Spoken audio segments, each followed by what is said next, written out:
Hello, ladies and gentlemen. Welcome to the first episode of Lost Planet 3. I am your host, Irune Dragon. Quick reminder, if you're new and you like what you see, don't forget to like and subscribe. It really helps the algorithm. And I have a link to my Discord down in the description. It's nothing fancy, but it's a place where we can hang out and talk about video games and other stuff. So, a little bit of detail on Lost Planet 3. It came out about 6 years after the original Lost Planet, but it's actually a prequel set sometime after the first colony, which, remember, the first colony was 150 years before the first game. So it's set sometime after that, but before the events of the first game. Because Gale, Wayne's father, is still alive, and he's a technician for the company in this case. So, and your character was sent here as part of an exploration team to try to figure out a way to access the planet's resources. So, let's get started.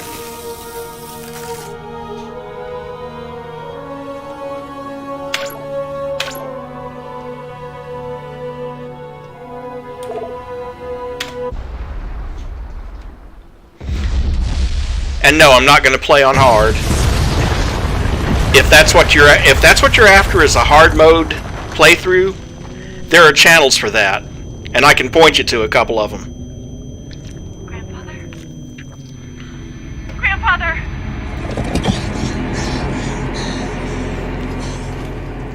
Please say something. Diana.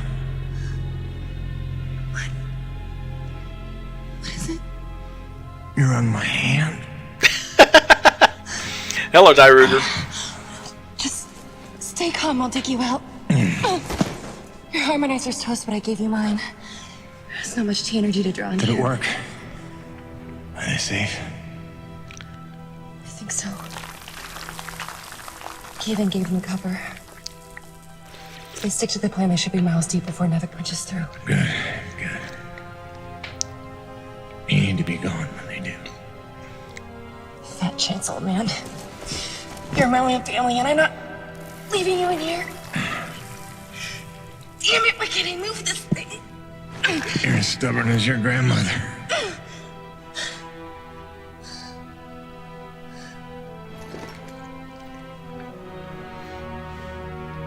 This is all my fault. I just listened to you. No, you were right. I deserved every word. No, just forget about that, please. It doesn't matter. It does. When you've been keeping secrets so long, it's hard to stop. There are things you have a right to know. We'll have time later.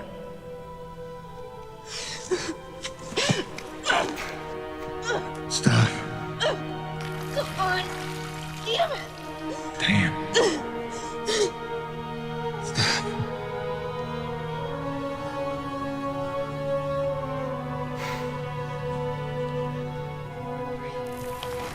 Well, yeah, it did come out 6 years later, Di. My father believed you had to confess your sins if you want to be forgiven. You never got the chance, but maybe this is mine. The Earth was a troubled place when I left it. I was 32 when they recruited me. A bold and lucrative opportunity to be part of an expedition to an unexplored world. 50 years ago now. 50 years of living with the consequences of my choices. 50 years since I damned us all.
I hate turbulence.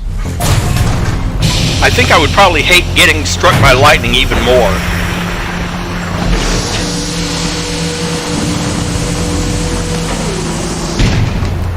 God damn, it's cold. How long do you reckon before they come for us? Depends on how off course we were blown by the storm. However, it appears the transponder guiding our welcoming party to this location was lost in the crash. Without that, our odds of survival are remote. I suggest we find it. Stay here while I track it down.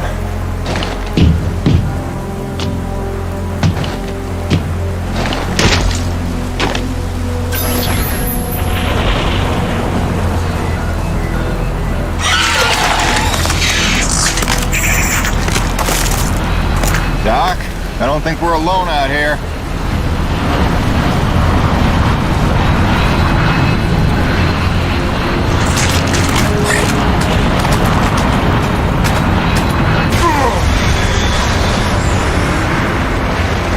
I hope that wasn't the transponder.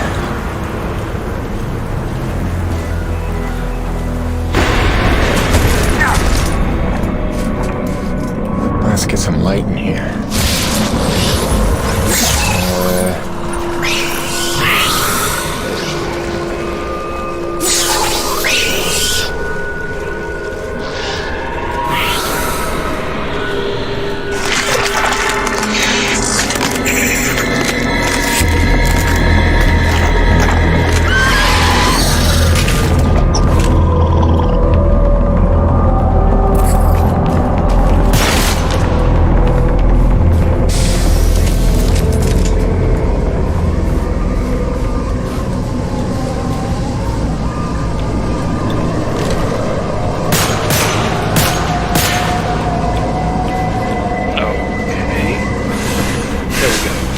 For some reason, it just wasn't advancing.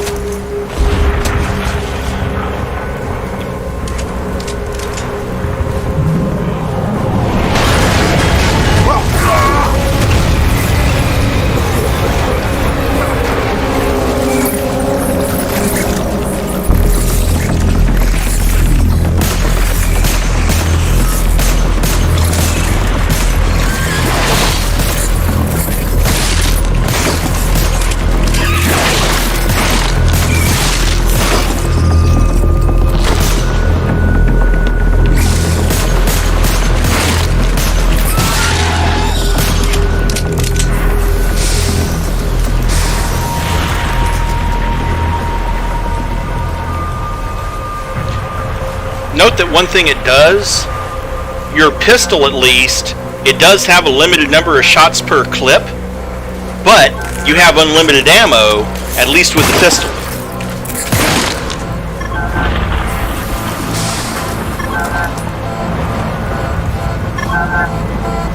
There it is. Oh, where's the last place you look?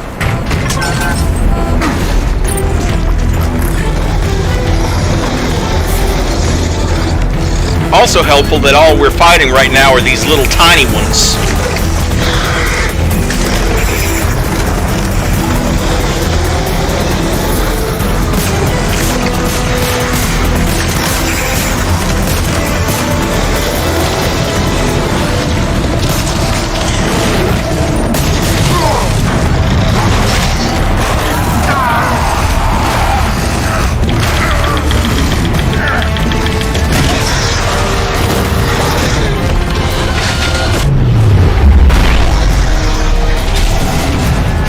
Yes, that's true.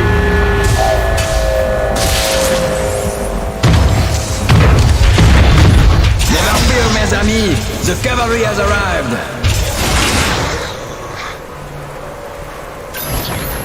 Thanks for the save. I owe you one. Oui, oui, le roi, c'est moi. Time enough for that later.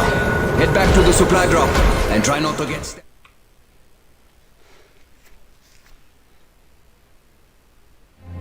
Kovac, Dr. Kendrick Kovac. Don't call me Kenny. Hey, my name's Hutchings. Friendly Frenchman's LaRoche. So, you're not packing a long-range firearm, are you? Not on me. But somewhere in that ship I got a 30-06 old family heirloom. No idea where it's packed. Got my pistol, though. Good enough. Give me a second. I'm going to retire to the relative safety of the interior. Good luck up here.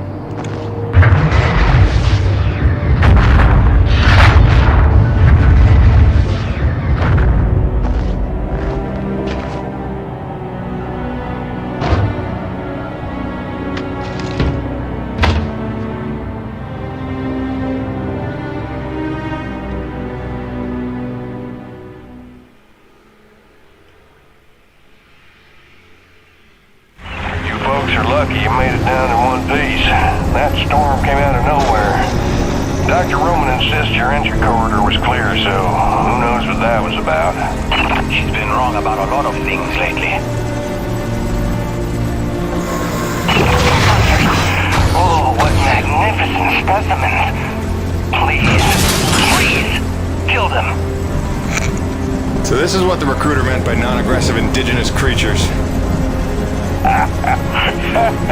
Oh, buddy, you're gonna learn to take things Nevik tells you with a grain of salt. In fact, some days you might need a bucket of the stuff. You sound like Diaz. Hey, say what you will. She raised some valid questions. Yeah, sure. You mean she blathered insane conspiracy theories every time you're trying to drink in peace?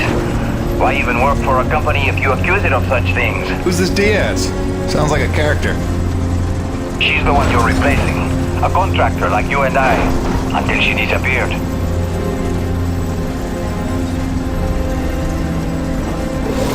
Man, this supply drop couldn't have come sooner. Oui, the bread is stale, and also the pornography. I bet the Radix got it. Oh, son of a bitch! What's happening up there? Have you been killed? No, I made it in one piece somehow. What now? Your environment suit is within umbilical range of my read. You should be seeing extra tactical readouts. Minimaps, radar, loadout details, as long as you stay close to the rig. You me comprends? Good deal. Use your radar to see advancing enemies. Look now! Hey, newbie. Pick up the glowing orange blood the animals leave behind. You will need it for later, n'est-ce pas?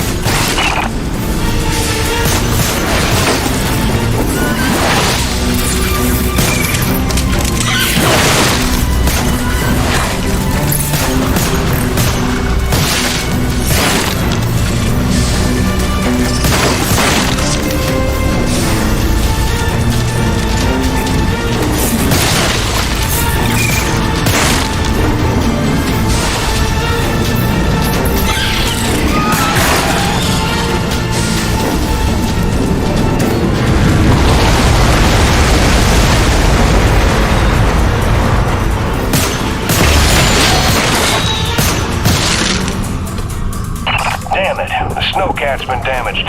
Hey, you're in construction, right? See if you can repair this thing. Yeah, I see the problem. Give me a second. Newbie, know how to repair? First, you have to find the proper repair frequency. Yeah, thanks, boss. I know what I'm doing here. Do it yourself. Huh.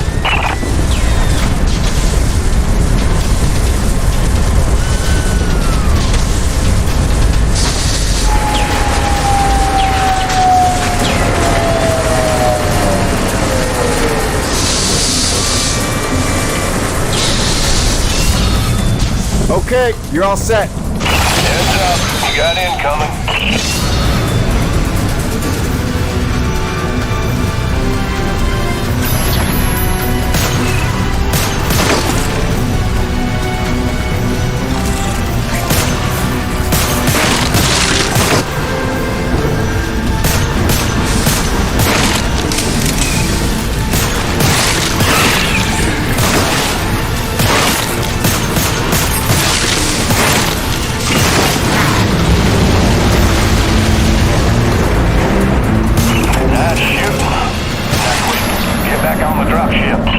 On my way.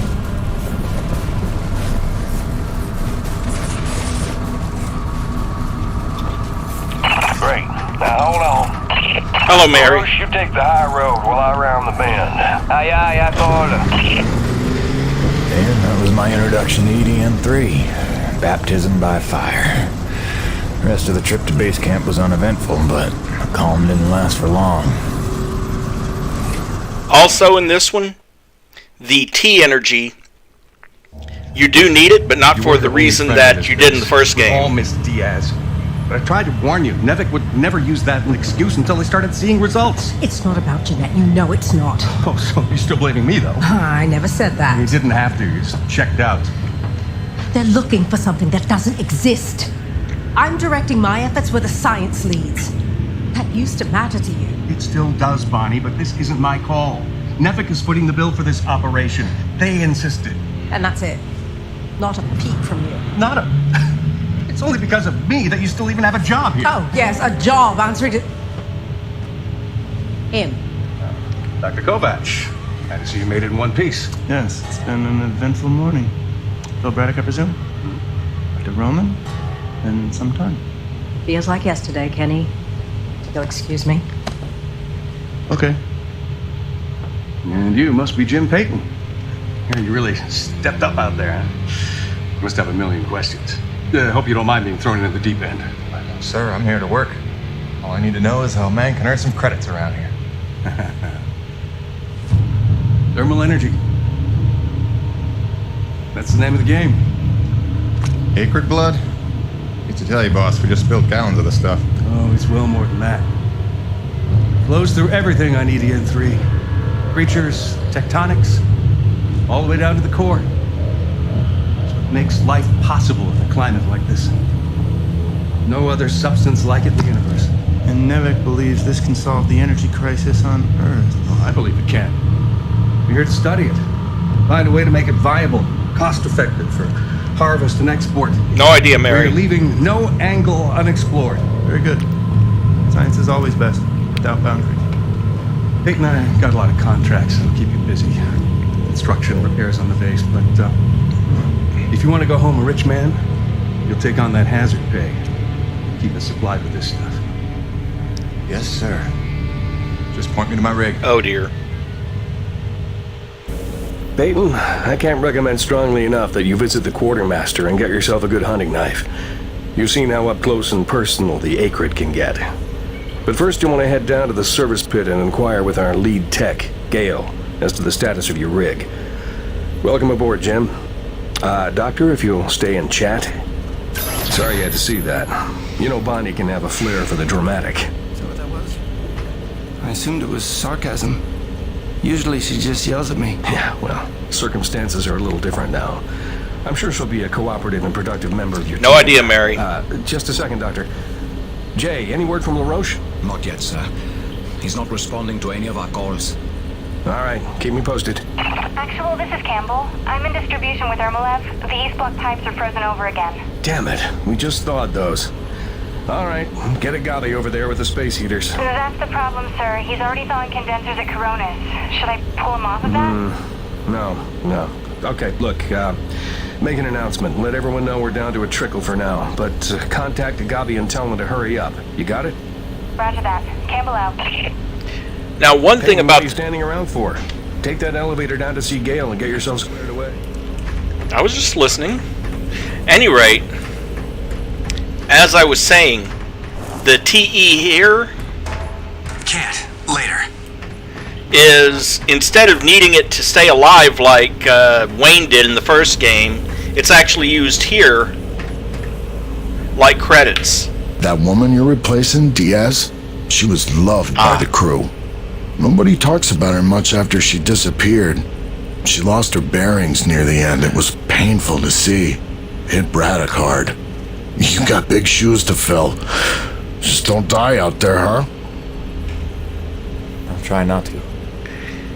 And another change from the first game. The first game was one mission after the next, you know, pretty linear. Here you have the option of taking on optional missions in addition to the main one. Braddock wants me to report to the lead tech, a girl named Gale. Yeah.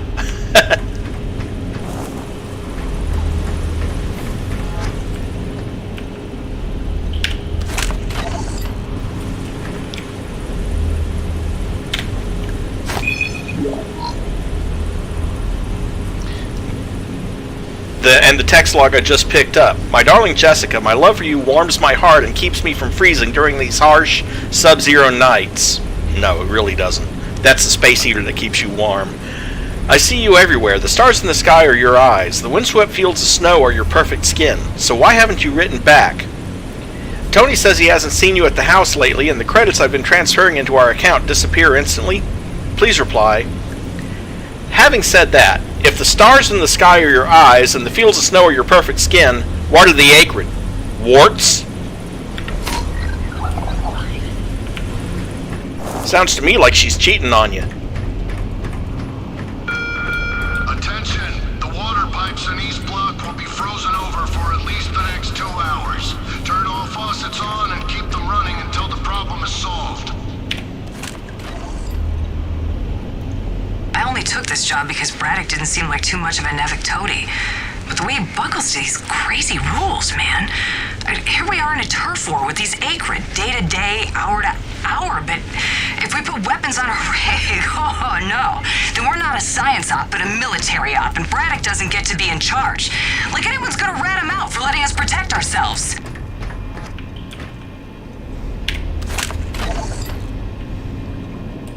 Nevik survival tip number 3.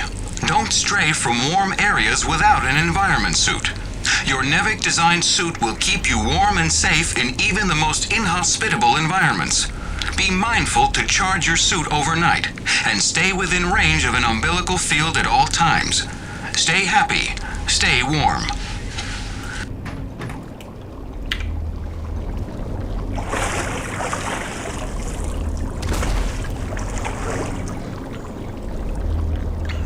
Cold enough for you? It's never cold enough for Crazy Neil. Ice in me veins. Back home, I used to spend summers at McMurdo Base in Antarctica. Long family tradition. My great-great-great-great-grandfather took part in Operation Deep Freeze, and my great-great-great-great-grandmother was a penguin. No, that's a joke, son. You understand? I want to be clear. There ain't nothing funny about sexing a penguin. Not even if they're begging for it. Yeah, cute little bastards, but temperamental. Kind of bitchy, matter of fact, but say what you will about them, they hardly ever try to eat your head. You know not to eat the snow, right?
I know everyone's excited about the supply drop, but no crowding this time. I see anyone near the inventory out of turn. I'm docking his next paycheck for time lost. Be right back.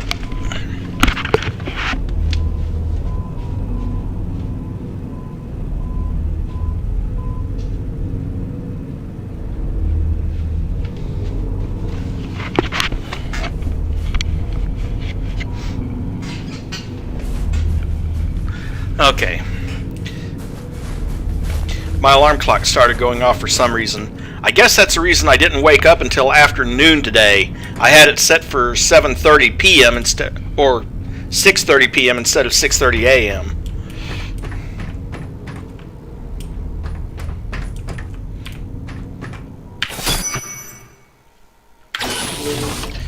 This is obviously the armory, so that's where you'll pick up weapons and purchase new guns with the TE you collect.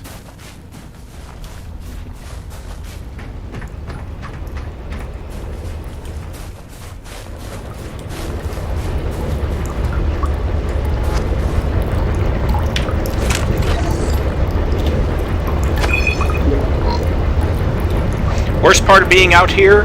Runny noses. Next thing you know, 2 icicles are hanging off your face. Then you sit next to the heater feeling like a fool until they melt, because if you just snap them off, they'll likely take your nose with them. I hate Eden 3.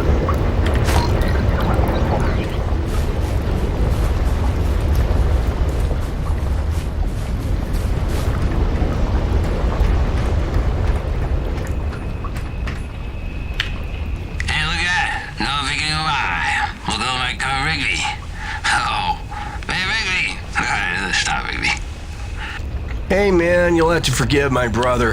He's not a morning person and it's been morning here for 3 months. My brother, he always do watch. Always joke. Norm. Anyway, welcome to Coronis. We're a skeleton crew right now, but that'll change as soon as we can prove T-Energy's a cost-effective power source. Oh, and if you ever need toilet paper, I'm your man. TP is like gold around here. You remember that. Thanks. You take care. I kill Rocco right now. I'm telling you. Kill with a Rocco.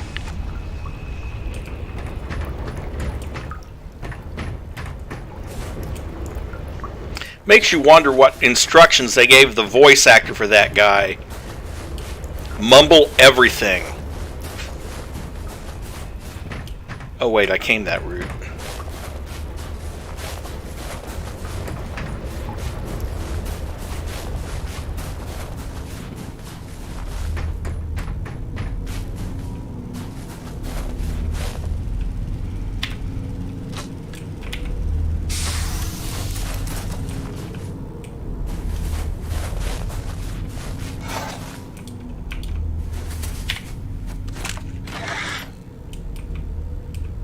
Nevik survival tip number 5. Don't eat the snow. On a frontier world, never ingest snow, no matter how thirsty you feel. It can cool your body's internal temperature, causing arterial constriction and organ shutdown. Don't be a test case in the discovery of new diseases. Alien parasite ingestion is also a genuine danger. Stay smart. Stay hydrated.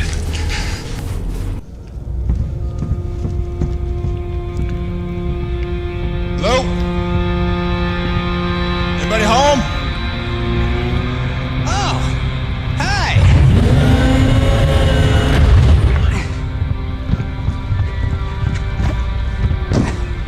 You must be the new Jeanette. I guess. Call me Jim. Jim, outstanding. Welcome to EDN3, Jim. The E stands for extreme. Still working on the rest. That's great, kid. You want to point me in the direction of your boss? Oh, Mr. Braddock? I think you'd have seen him already, but yeah. No, I mean the lead tech for this bay. I think they said her name was Gail. Oh, right. Yeah. That's kind of me. I know. I hear it all the time. Girls' names. Shouldn't I be off looking for a date for junior prom? Dude, I understand your concern. Don't worry about a thing. I am totally getting college credit for this gig. I'm kidding. I'm kidding. Not in the mood. I read you. Listen, kid. Gail. How about we do the get-to-know-yous while we work on putting my rig together? Whoa, hey. Are you serious? Yeah. It was shipped ahead in pieces. Now that I'm here, we can build it. The thing is, I kind of put it together last week. Come again? It's a nice solid rig you got. Pretty intuitive design. It was no trouble. I had fun with it, really. All the diagnostics checked out. In fact, I just got done with the finishing touches. What finishing touches? Threw on some spring-loaded Kerner retractors. Jeanette said they always came in handy when the heat was on, which happens more often than you'd think on an ice planet. Get it? Ice planet? Because the heat... Kid, listen to me and listen close. I got 3 things in the world. My wife, my son, and this rig. Guess which one I'm counting on to take care of the other 2? You follow? That is my whole nest egg. Darn straight die. I know every gear, every circuit, and I can't have her breaking down on me because some intern needed to show off. Can I just say 2 quick things? Please. Okay, first, you can't really say in the world anymore because you're on another planet. Sorry, just pet peeve. And secondly, okay, it's your show, Jim. I'm just here to help out. Give it a test drive whenever you feel like it, and if it ain't shipshape, break it all down by morning. Deal?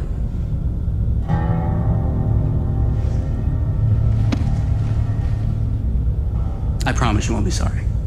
Let go of my hand. Okay. Your rig's up in your bay. I'll meet you up there whenever you wander up. Take your time. Jim Peyton, please report to the quartermaster in the basement level. Jim Peyton to the quartermaster.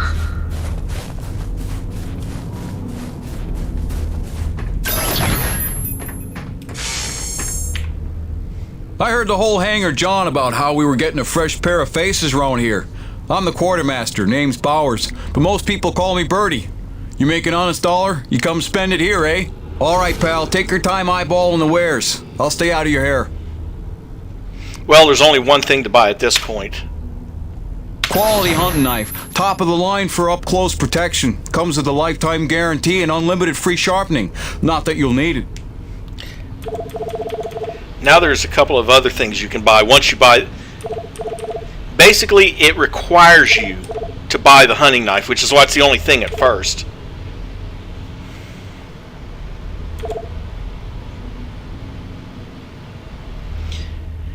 So, do I go for the shotgun or the larger caliber pistol? Well, it's the only thing I've got.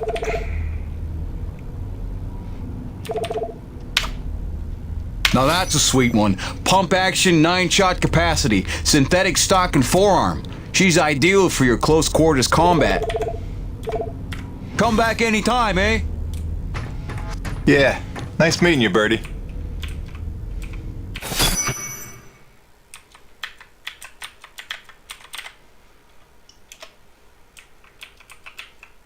And again, your basic shells, I don't know if it's difficulty related or not, but your standard shotgun shells are infinite.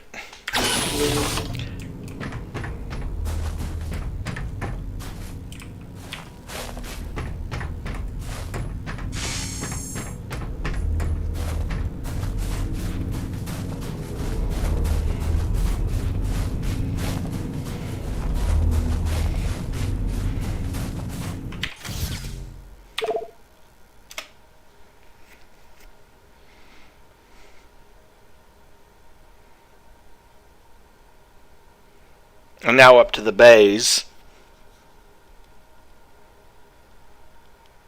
This week's Comsat transmission is scheduled for 1700 hours sharp. Have your recordings ready for upload 15 minutes prior or no guarantees. Don't disappoint your luck. Jim's heading out, so let's prep the rig, people!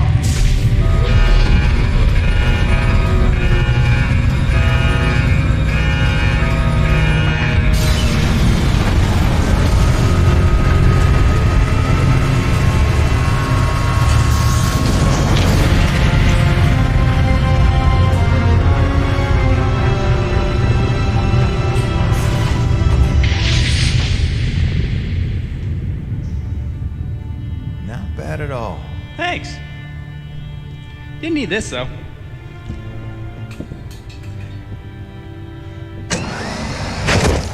Oh, you ready to try this? Dry-treated hypertensile current retractors. I like to call it the Cockpit Express. You got one on the front, one on the back. You just clip in, give the line a tug, shoot! And by shoot, you mean launch myself up at solid metal from 10 meters down and hope I don't break my neck? As an alternative to being eaten? Yeah. Sure it is.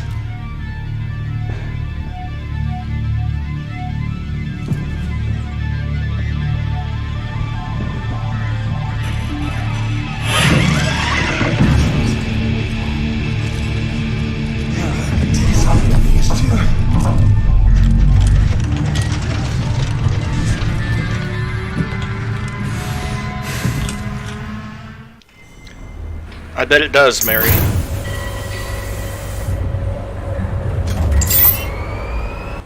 Okay, the rig's passed our diagnostics check, but let's see if those servo controllers are working like you remember them. Go ahead and test out that claw arm. Great! Now test the drill arm swing servos with a punch. Wow. What? Excellent. Notice how much faster your arm's swinging? Just a little gift from yours truly. Okay, just a few more tests. Now the drill. Great.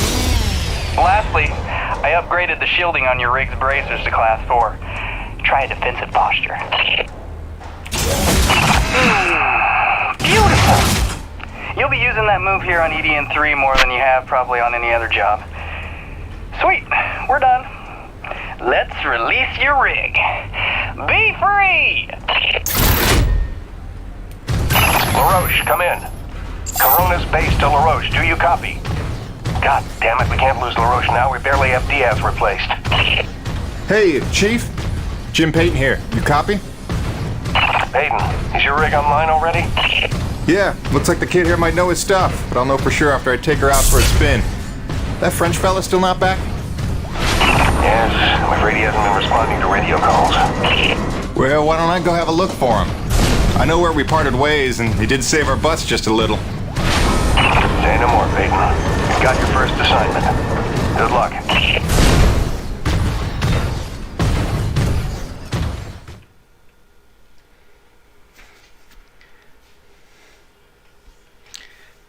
I have to admit, they did a really good job making it feel like you're driving this thing.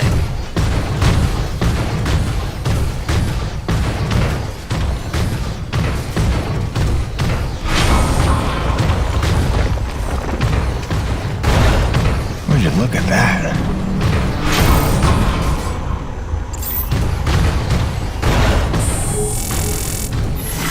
Hey, darling. Hi. So I'm just gonna decide that it's not weird to be having a one-way conversation with you. Not weird at all. Yeah. Oh, hey, I thought you might need some music up there to keep you sane, keep you thinking of home, so there's a playlist from me attached to this message. Hopefully it all magically works and you can play it as soon as your rig's up and running.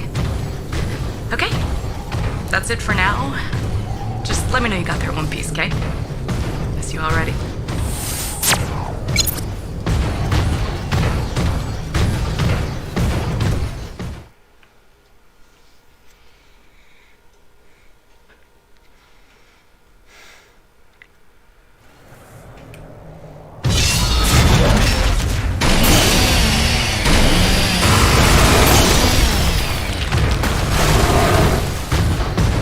Doesn't look good. Best to follow the trail.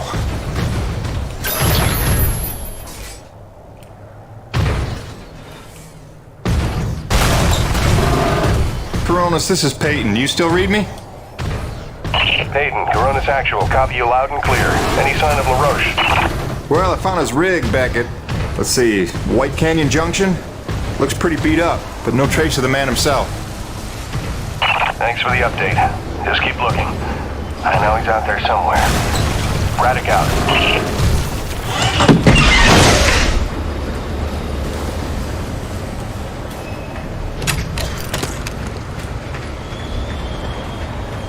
Hello? Hello? Hello? Hello? Hello? LaRoche? LaRoche? You out here? You out here? You out here? Over here!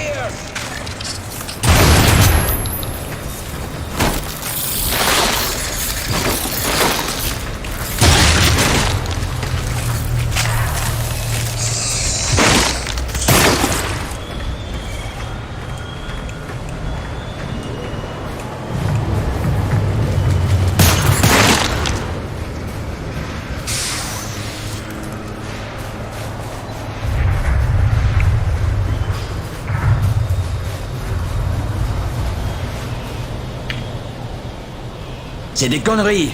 I had that crab out of its shell and ready to dip in butter. Then one foot slips over the ledge and my whole rig is on her back. Did you see what he did to her? Nothing that can't be fixed. You're lucky you got out with all your limbs. Ah, keep your perspective to yourself, rookie. Fight a few giant crab monsters of your own, then speak to me of luck. Fair enough. Guess we're even.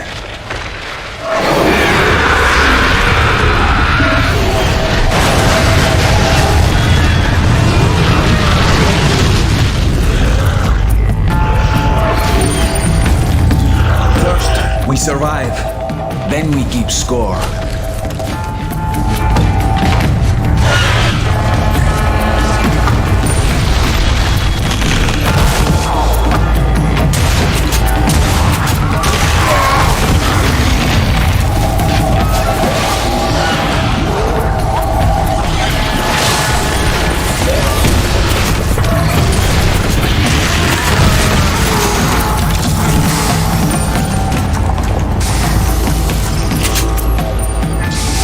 Actual, this is Peyton. I found your Frenchman. He's at a fueling depot near Watkins Pass. Oh, that's a relief. Sending out a rescue team now. Good work, Peyton. You should find your account credited with a search and rescue bonus. Hold on. Peyton, you say you're near Watkins Pass? Your predecessor, Diaz, set up a thermal post nearby. It's been sitting full, wasting T energy since she disappeared. Locate the post and tap it before you return. Just be careful. Acrid like to nest around untended thermal posts. Good luck.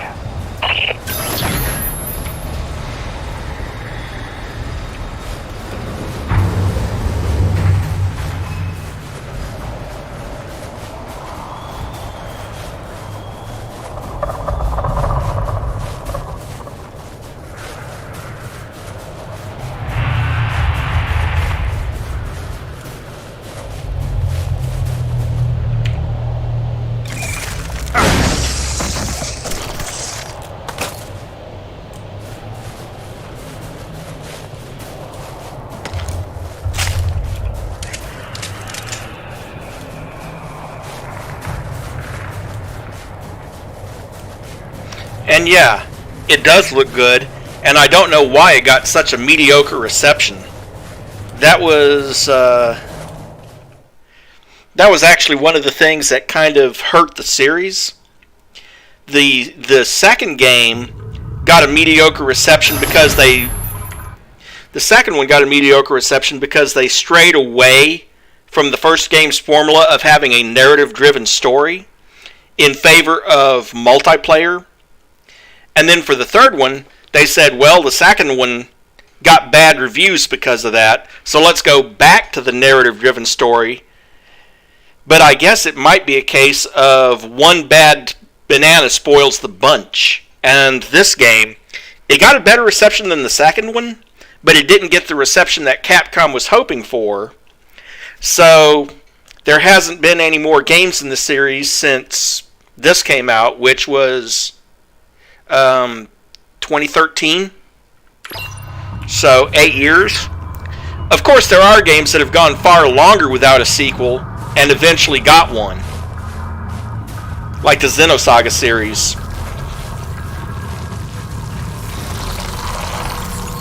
And there's some games, like the Deus Ex series, that went 20 years before they got one.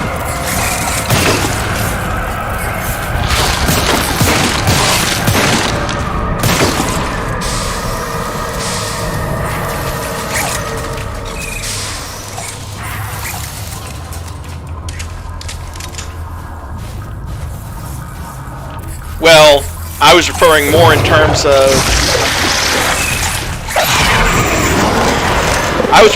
terms of a spiritual sequel, but it might not have had one of those either. I haven't been really keeping track of the Xenosaga series.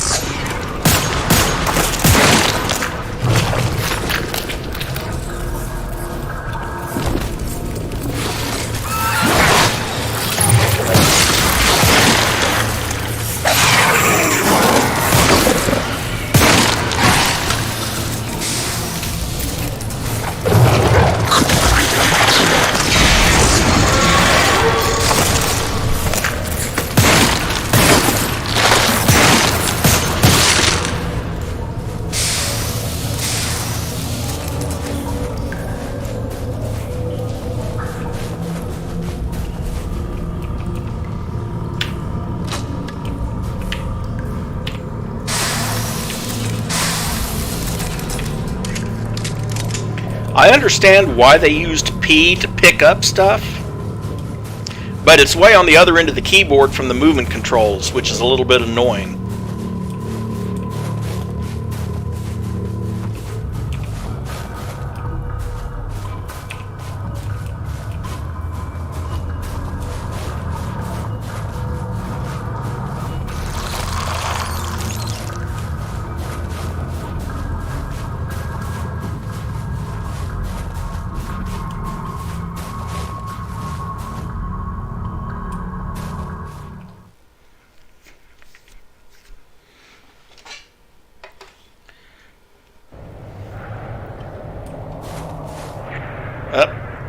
myself turned around and came back here. It's not where I need to be.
This is gonna go well.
That should do it.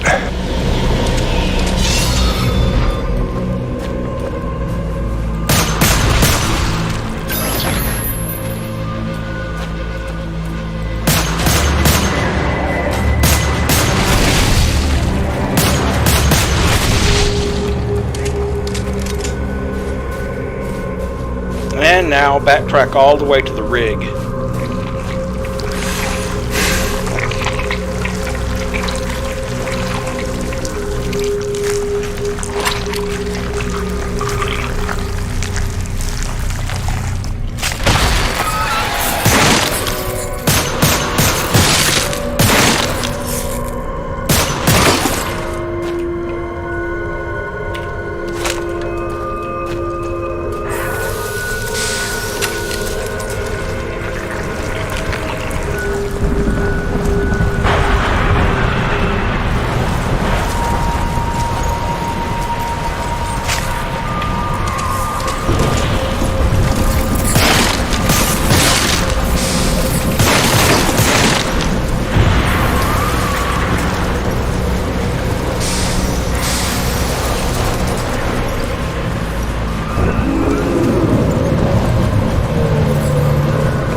Mayday, mayday, mayday. Peyton, this is Coronis Actual, requesting immediate assistance.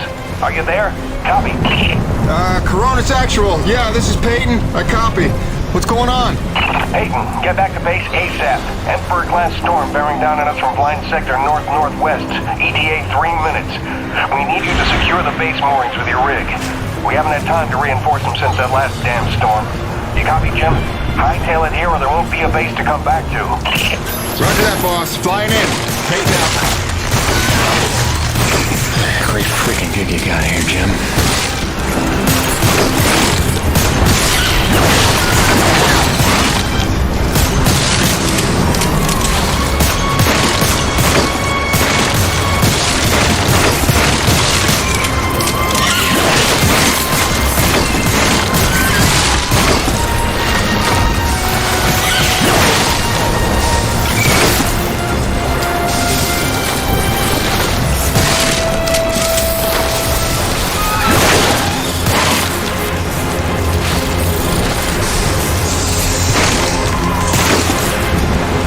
He is kind of lying about the time limit.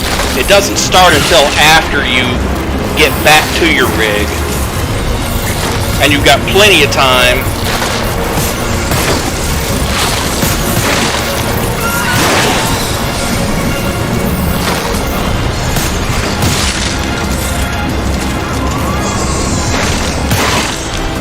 To actually complete it once you do get back to the rig. 3 minutes is more than enough time.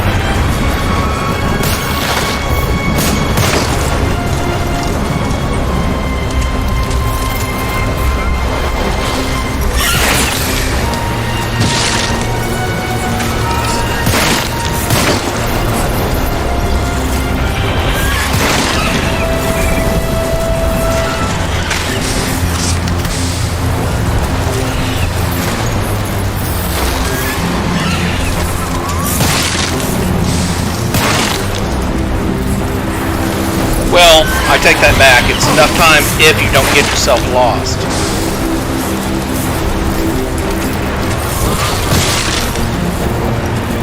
Peyton, where the hell are you? We need your rig to secure the base moorings before the storm gets here. Get back to me immediately.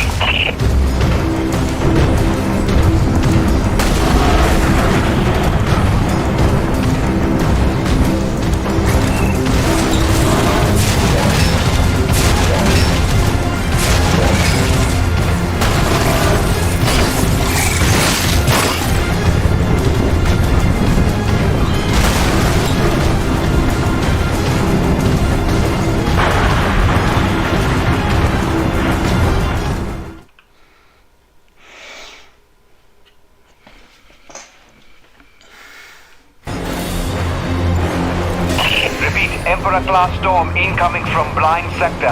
We've lost the Zone 5 tension leg. Repeat, Zone 5 mooring is gone. Evacuate all Zone 5 pods. Repeat, evacuate Zone 5 pods immediately. We're clear Coronis side. Tension line secure and awaiting mooring stabilization on your end, Coronis Actual. Roger. Rig is on approach. Peyton, quickly, use your rig's claw arm to grab and tighten all 3 of the moorings.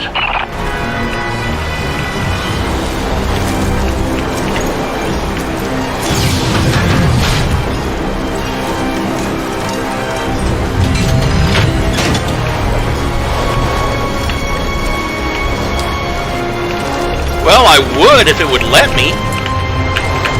Peyton, hurry up and secure the moorings.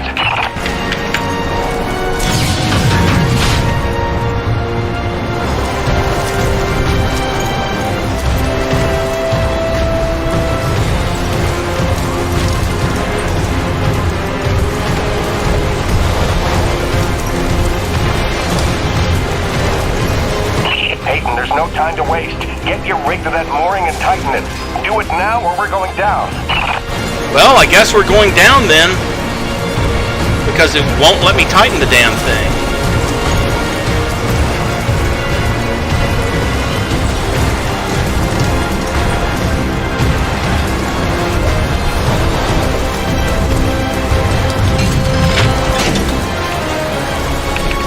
A, W, S, D, W and D, A and S, A and D, W and S. Not a damn thing is working.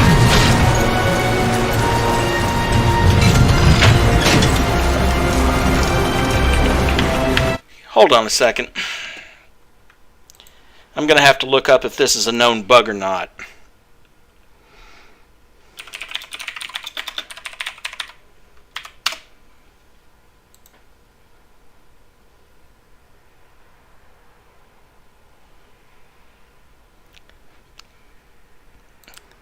Well, it's not a bug. What's happening is that they're giving us the wrong key. Zone 3 stabilized, but we're losing pressure on the lead centralizers. We need Zone 2 secured.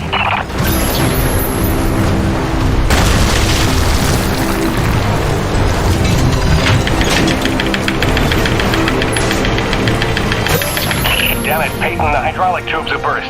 You'll have to get out on foot and repair it.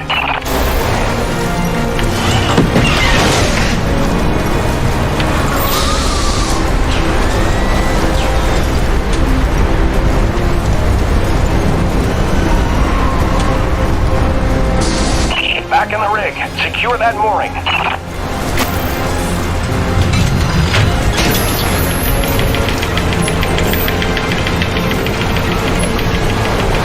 Corona's actual, Zone 2 stabilized. We're almost out of the woods. Peyton, one last mooring to secure. Make it quick. The storm's almost here. We're gonna have to close the blast doors.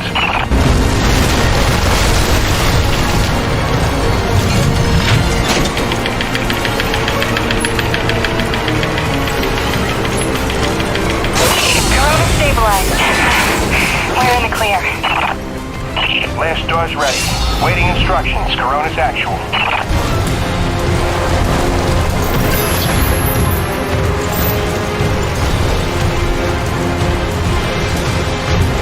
Blast doors have been closed. Lockdown in effect. Damn, that was close. How about that new guy? That was clutch. Man, we didn't even get to hazing him yet.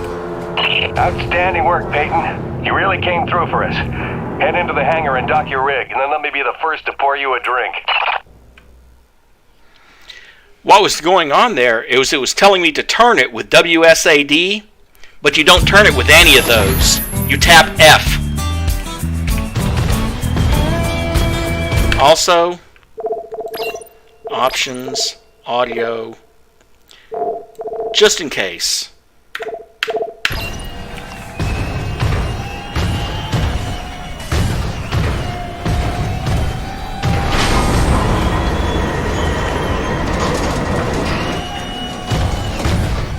Alright, man of the hour, you should see an objective marker on your HUD. Just follow that and dock your rig in the bay.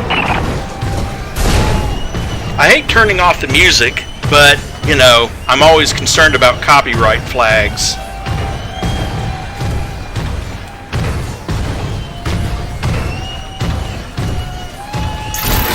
Jim! Scale. From the sound of all the cheering, I'm guessing the rig's working alright. Current retractors coming handy out there? Yeah, kid. You done good.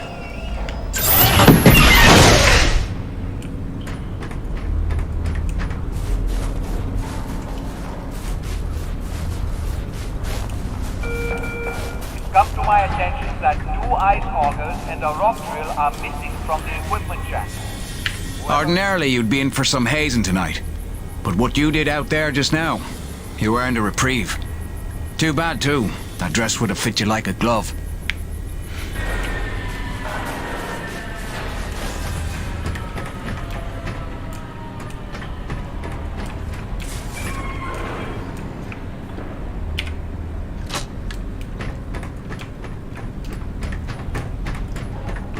I'm just seeing if I can find some additional logs.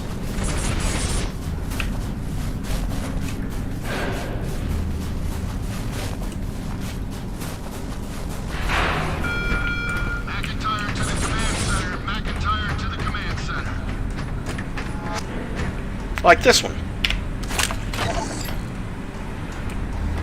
NEVIC survival tip number 2. Heed hazard warnings. All NEVIC-approved vehicles and utility rigs are equipped with hazard sensors designed to keep you aware of potential dangers in the environment. Do not consider these warnings advice. Consider them gospel. Stay aware. Stay alive.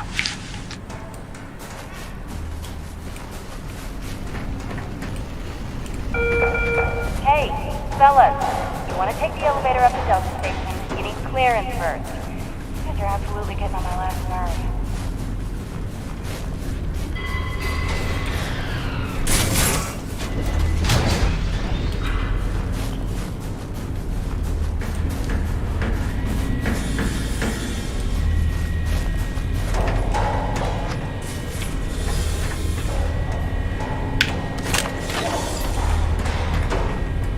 Survival tip number 6. Never stray from your umbilical in sub-zero temperatures. The umbilical field provides supplemental power to your environment suit, increasing your level of warmth and powering tactical readouts that your suit's battery could otherwise not support. Stay smart. Stay close. But instead of going up to the command center, I'm going down to the basement real quick. Talk to the quartermaster and such. I mean, 4,430. Yeah, I have a little bit of money.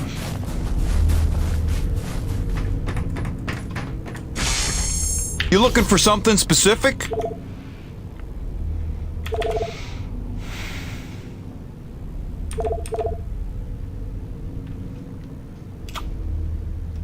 Nice. She'll pack a bigger punch now, though the trade-off's a touch more recoil. It's well worth it in my humble opinion. That ought to tone down your recoil quite a bit. Smart purchase, no question. Good deal, good deal. You be careful out there, kiddo.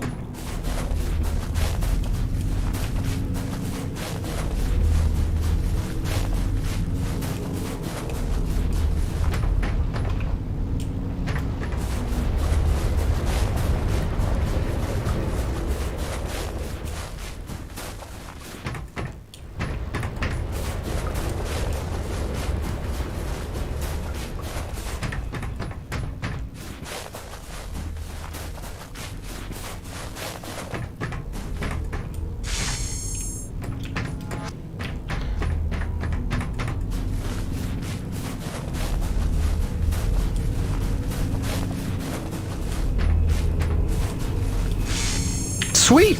Let's do this thing! And for these, you don't get TE, or you don't pay TE. Instead, you pay with a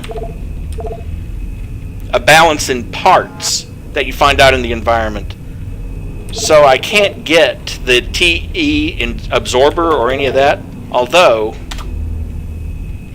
Alright, let's get you upgraded. Pressurized claw and the tungsten carbide drill to do more damage to Acrid. Cool. I can literally do that one in minutes. Hang on.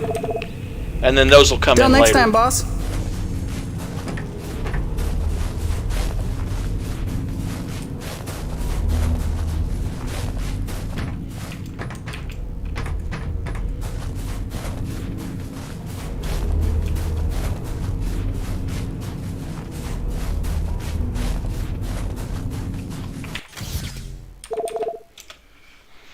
So I've got a couple upgrades to both my personal weapons and to my rig.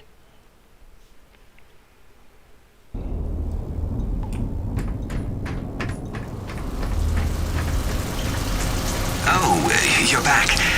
I haven't just been standing here the whole time, if that's what you're thinking. Yes, you have been standing there the whole time. Who wouldn't be standing in front of the heater?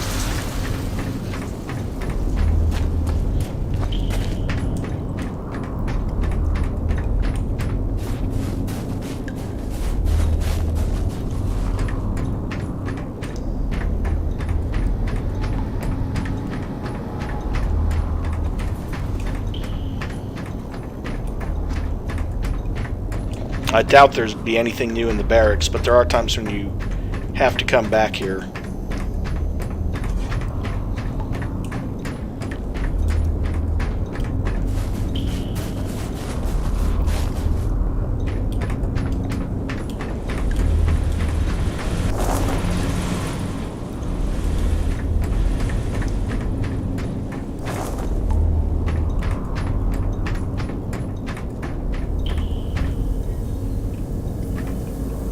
There he is. LaRoche and everyone here at Coronis owe you big time, Peyton.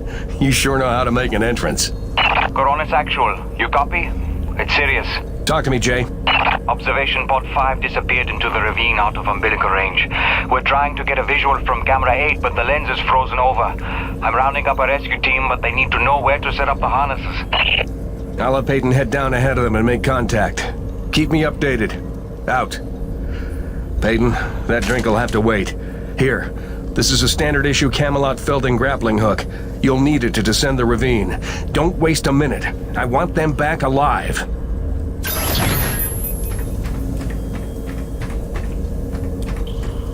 Nice work out there, man.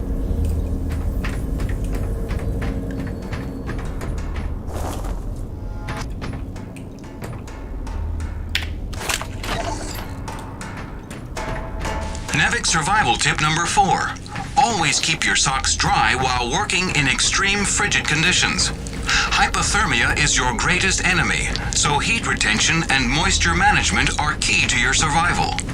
Avoid submersion at all costs, and keep a backup pair in your emergency kit. Stay dry. Stay alive.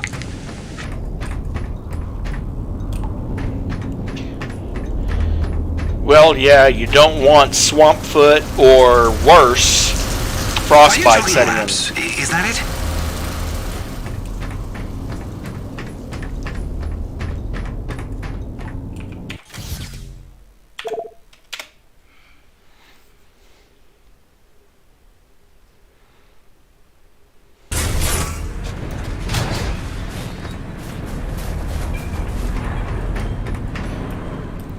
Time for the rig again as soon as I get myself another Dr. Pepper. Be right back.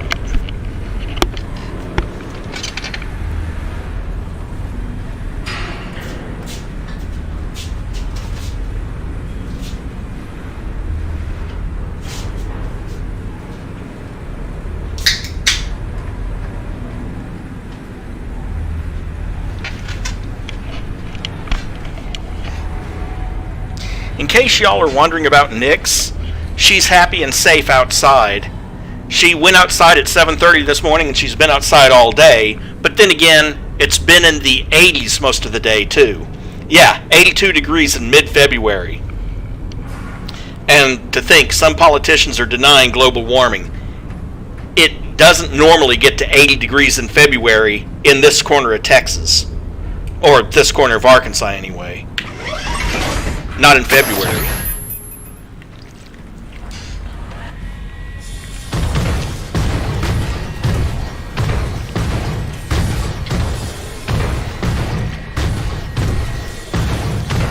Later on, I'll do what I did with Mafia 2 and Mafia 3, and I'll look up the soundtrack and see if I can find video links for it and post it on my server, on my Discord server.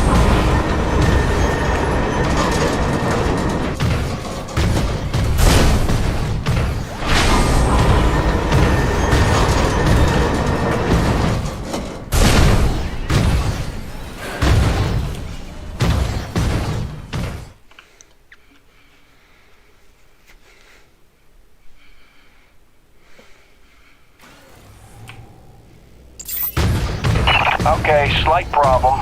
Looks like the blast doors got frozen over solid. You'll need to manually force open the hydraulic door pistons with your claw arm. The pistons are on either side of the wall there.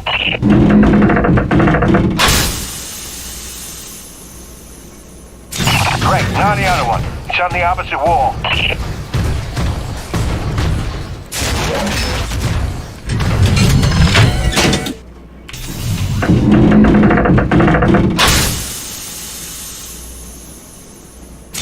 That should do it. Opening blast doors now. Be careful out there.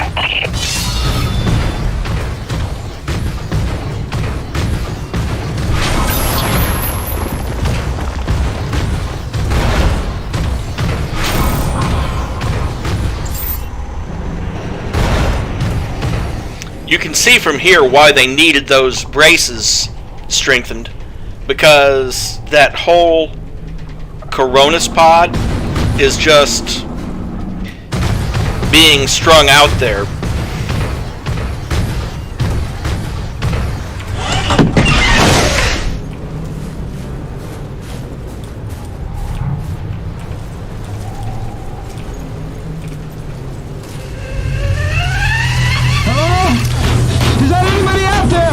I'm here, fellas. You got pretty lucky. Landed on a solid outcropping. Seems stable enough. Anybody hurt? Our life support's offline, and we could really use some air. Can you take a look at the exhaust on the TCS exchanger? It must have gotten crushed in the fall.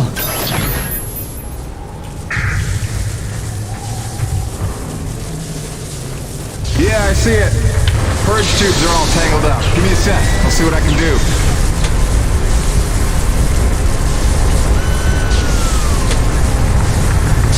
Yeah! I can hear the life support kicking in now.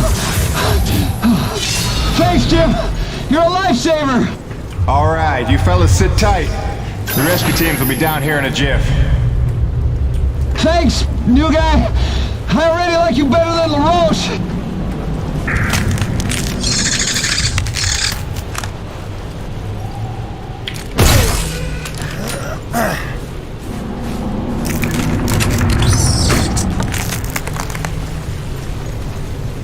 Not real happy about the obvious acrid that I just saw.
Survival tip number 1. Know your storms.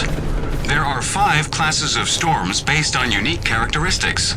In ascending order of severity, they are Chancellor, Cardinal, Bishop, Monarch, and Emperor. Details can be found on page 185 of your NEVIC Operations Manual. Memorize and know the difference. Stay safe. Stay educated.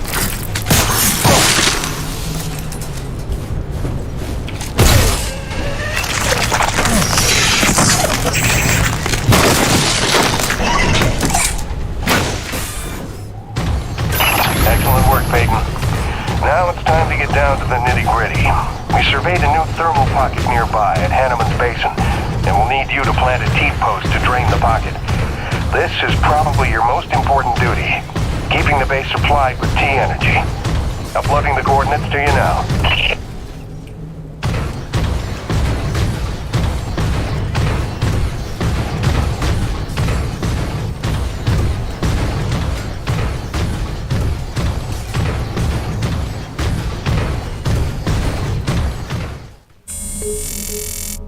Hiya, Gracie. Got your message loud and clear. And the tunes. Great thought. Thanks. I'm here in one piece. Might be overstating it, but we made it. I'm safe. Just getting oriented. Yeah, there's nothing awkward about this at all. Guess we're gonna have to get used to it. Keep sending, okay? Remind me why I'm out here doing this. I miss you.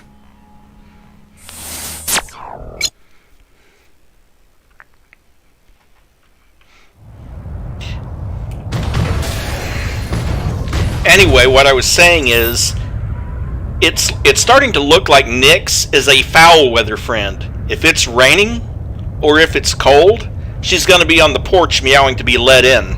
The rest of the time she stays outside. I haven't seen her all day since I let her out this morning.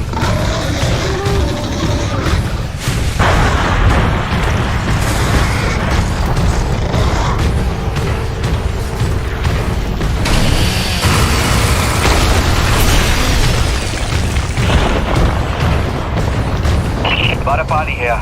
Jim, your remittance transfers have been set up as requested. 15% of your contract payments will be paid out to you in the form of T-Energy, since that has become the normal currency around the base.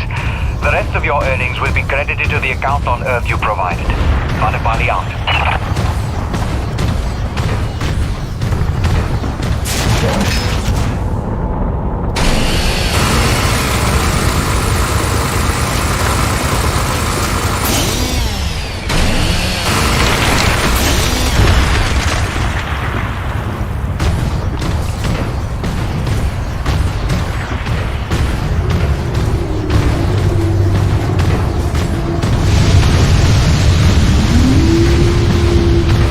I kind of wish I had guns on this thing, but if they did that, it'd just be Lost Planet 1 all over again. You've got 2 minutes to secure storm shutters and hightail it down to the hangar. Let's move.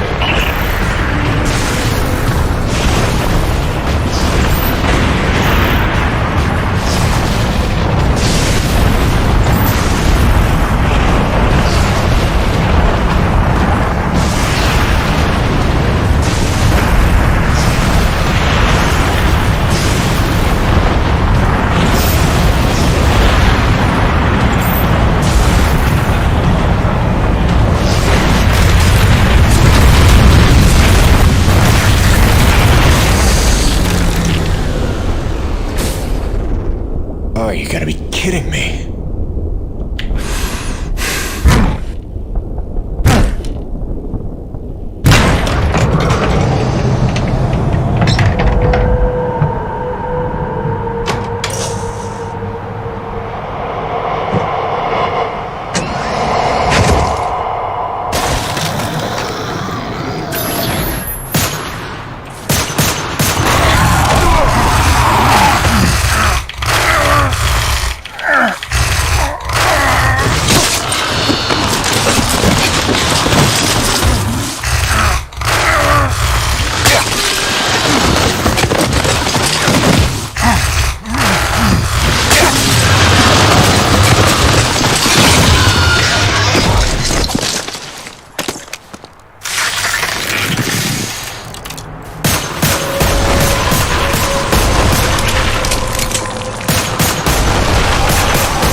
You could have a point there.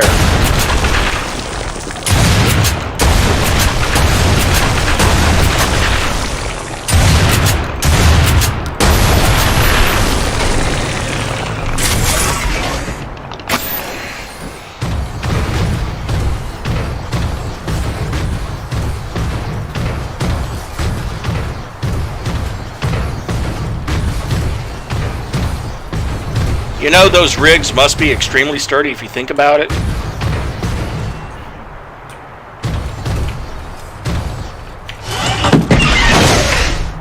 Because, I mean, it's like, oh, it's literally frozen up. Just get out and shoot the ice off of it. It'll start right up.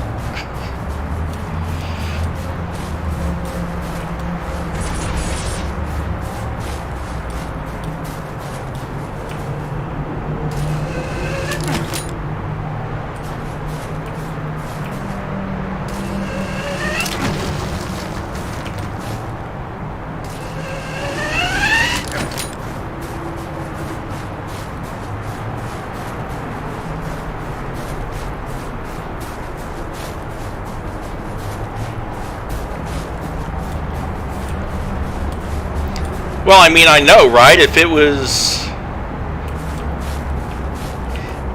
If shooting the ice off of your car in the morning would work, more people would be carrying guns just to do that. And you live in South Dakota, so don't tell me you wouldn't if you could.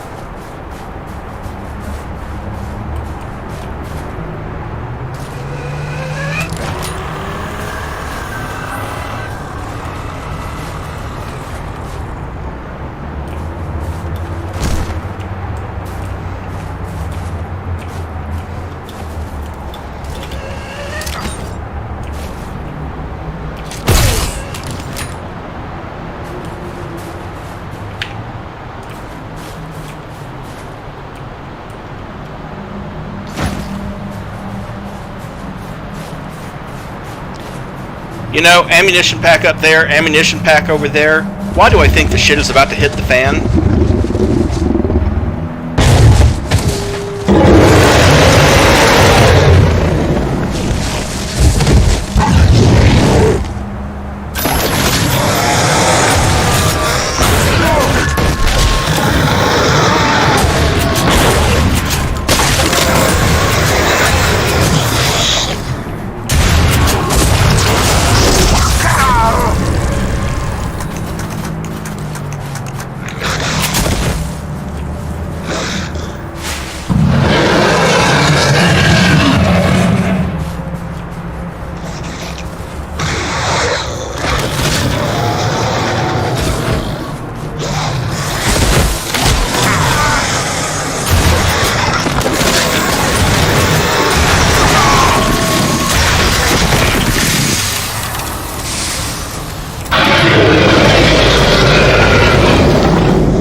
In a nod to, well, I'm not sure you could call it realism or not, but you notice if you're outside of the umbilical range, you don't have an ammo count.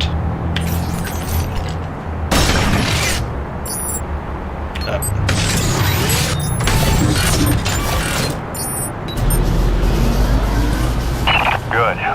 It's your job to keep Coronas fueled by finding these thermal pockets on your own, planting T-posts, and maintaining them when they're full. Harvest them regularly and you'll be raking in the credits in no time. Got it, boss? I think this work is just my speed. Although you'd prefer it if it didn't have the acrid, I bet.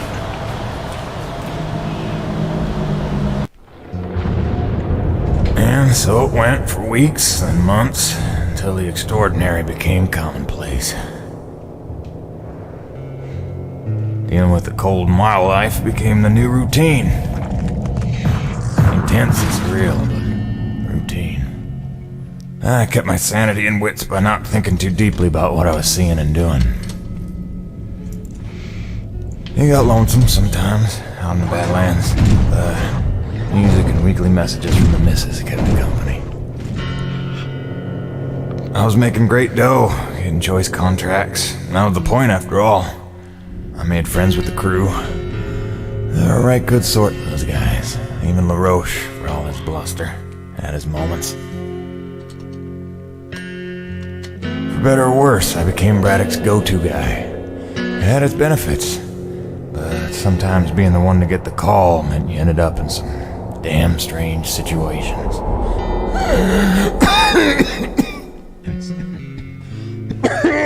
What's wrong? Plenty. Harmonizers aren't a set of juice. The one time I want an acre to attack. What was I? Something about getting the call. Yeah, right. Well, now you know how hard it is to communicate off-world. In those days, Nevek had a workaround. An antenna relay on the highest peak in the area, so we can call home to Mama with minimal storm interference. It's our lifeline. 2 hours ago, we went offline, and we don't know why. We're effectively cut off from sending and receiving any off-world communications. Some acrid probably got his claws into it. So once again, you expect me to march out there and fight a horde of monsters in a rig without weapons, huh? Do you know how much of my income I waste on repairs? I want guns on my rig, a simple chain gun. My hands are tied. NEVIC regulations. Yes, don't weaponize the construction vehicles, but I mean in this case... Nothing. I'm not gonna jeopardize my operation because of your nerve deficit. It's called hazard pay for a reason. Oh, please. Hey, boss. Just noticed ComSat's offline. Yeah. Mind if I hustle down to the relay station? Give her a gander? I was just talking to Mr. LaRoche about that very thing. Apparently he's got some concerns about making nice with the wildlife. Well, no, I don't want to just snake a man's contract. No. Take it. Get yourself killed. Not for at least double, I mean. Done. What? Be back by supper time.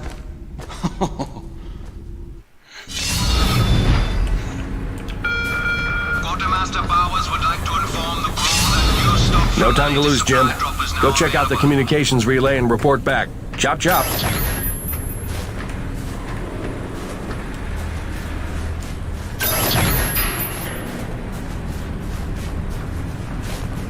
Mr. Peyton, this is Dr. Kovac. Can you read me? Loud and clear, Doc. And I told you can call me Jim. As you like, Mr. Jim. I was hoping you could pay me a visit in my lab, as your circumstances and logistics allow. Oh, and I believe I'm to mention that remuneration is involved. So you have a job for me? I believe I made that abundantly clear. Oh, abundantly. I'll drop by soon, Doc. Hey, Jim. I was just telling Thomas about when I was a Legionnaire, stationed on the Nirvana 5, during the harshest winter in 127 years. We lost 5 crew members a day when we got trapped in a mountain pass for 4 months. We ate the food stores pretty quick and, well, you didn't want to know what happened next. All I'm going to say is they've written books about what happened. Yeah, it's called the Donner Party. Sure. So, let me get this straight. You were a Legionnaire for 4 tours, worked oil rigs off Arcadia 3, served as a war correspondent during the Canaan 7 conflict, worked border patrol along the Elysium front, and were a diplomatic envoy to Tengoku 5. That was just in my 20s. Point of my story, Jim. Sure, we got it bad, but it could be worse. I think the point of your story is you're a big old fibber.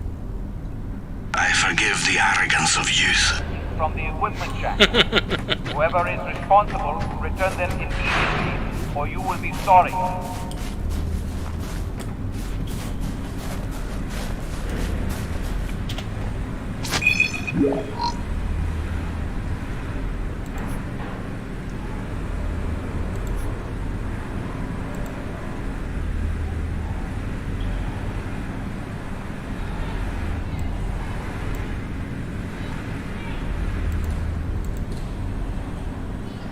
Okay, check out new stock.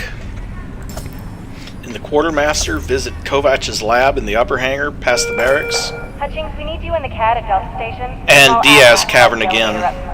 So you'll have to take the long way. Sorry, Hutch.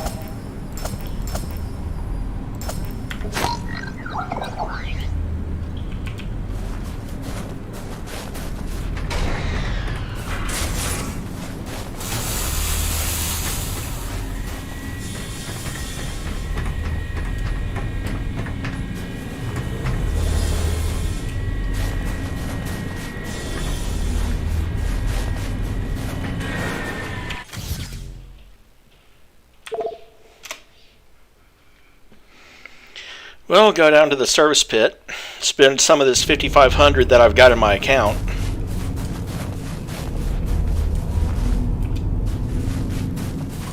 You know what? Let's go check the upgrades for... Busting out the welding goggles. Oh, that's right. You can't buy anything else until you get parts. Okay, well, let's go check the Quartermaster then.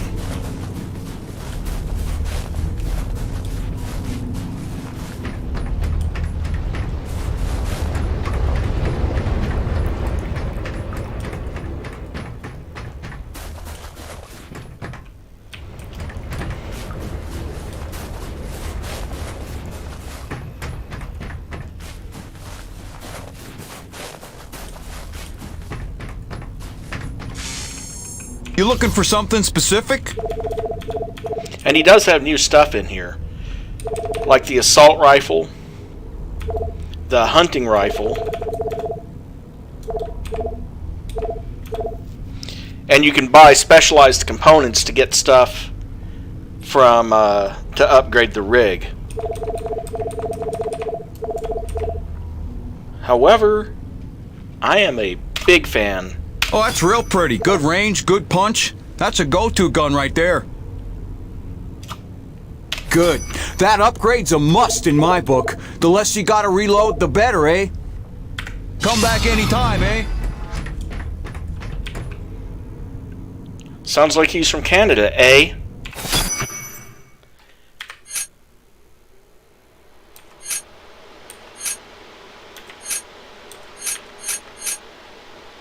And you've got 2 weapon slots, actually. First one is the shotgun. Second one is your assault rifle. Or whatever else you buy. Got the extended magazine on that, too, so...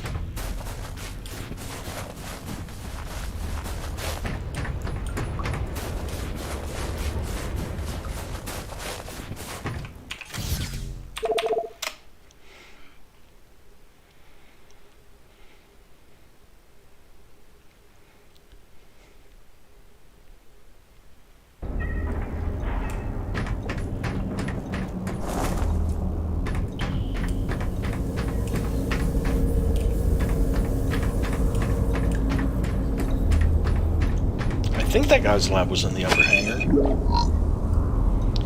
Yep, upper level of the hangar past the barracks.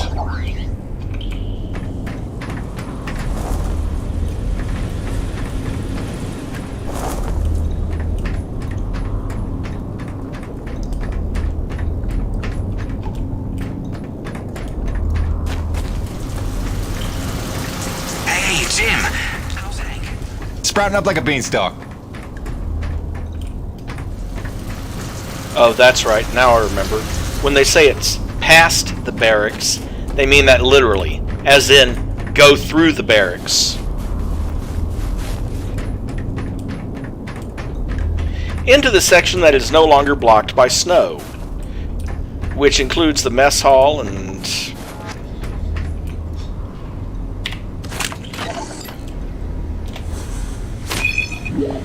New text log. If you're reading this, I'm pretty sure it's because you took the memory card out of my PDA. Not cool, man. I know it's you, Markham.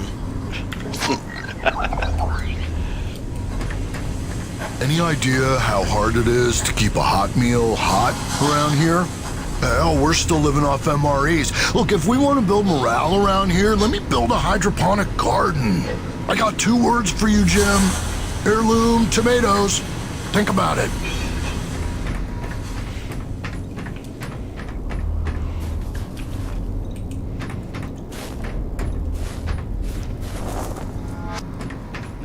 Old man Braddock? It ain't on account of his age. That's the joke, man. He's in his 40s.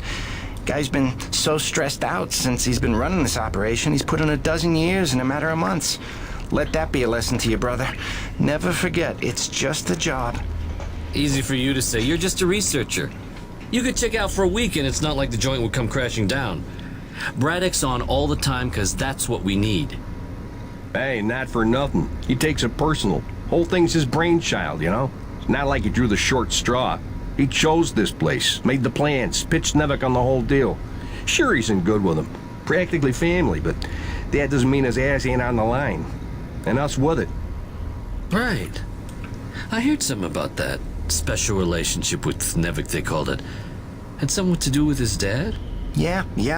Papa Braddock was some big macher for Nevik back in the day. Whatever that means. Look, the man was a hero, a legend. Made Nevik what it is today, so I've been told. Hey, no need to slander the man. Let's be fair. He made Nevik what it was 40 years ago. The stuff they've been up to since, that's somebody else's fault. Oh, hey, Jim.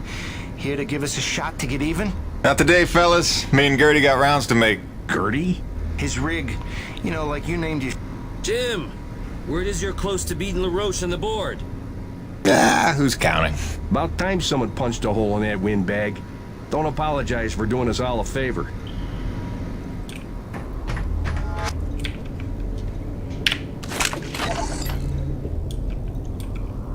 After months of rolling blackouts to fight record strains on the power grid, the president is attempting to tackle the national energy crisis head-on. This morning, he unveiled a new energy bill promoting energy-efficient homes and alternative energy production. Critics complain the bill is flimsy and does nothing to address the soaring energy prices across the globe.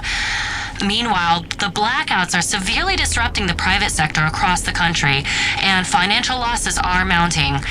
Experts predict no end in sight for the recession, while on the horizon, a global energy crisis looms. For IBR, this is Suzanne Lee.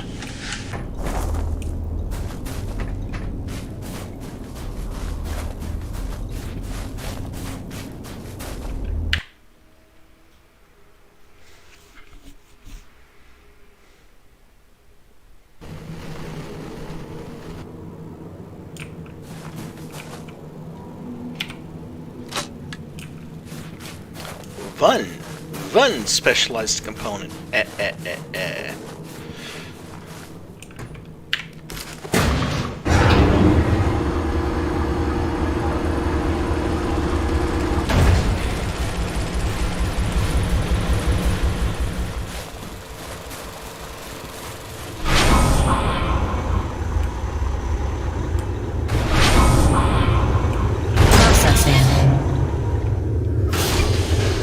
Stand by.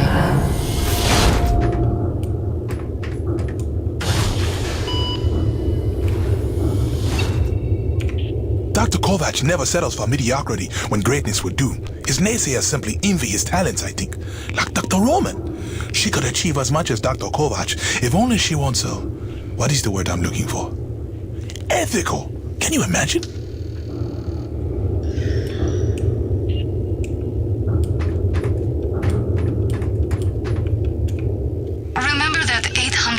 Questionnaire we all had to fill out before we came to this planet? How the hell did Kovac pass the personality screening? He must have cheated, right? I mean, have you spoken to the man? Every time I look at that enormous head of his, I imagine a little alien inside operating at controls. Or maybe a super intelligent lab rat. I don't know. Let me grab a chisel. We can open up his skull and find out.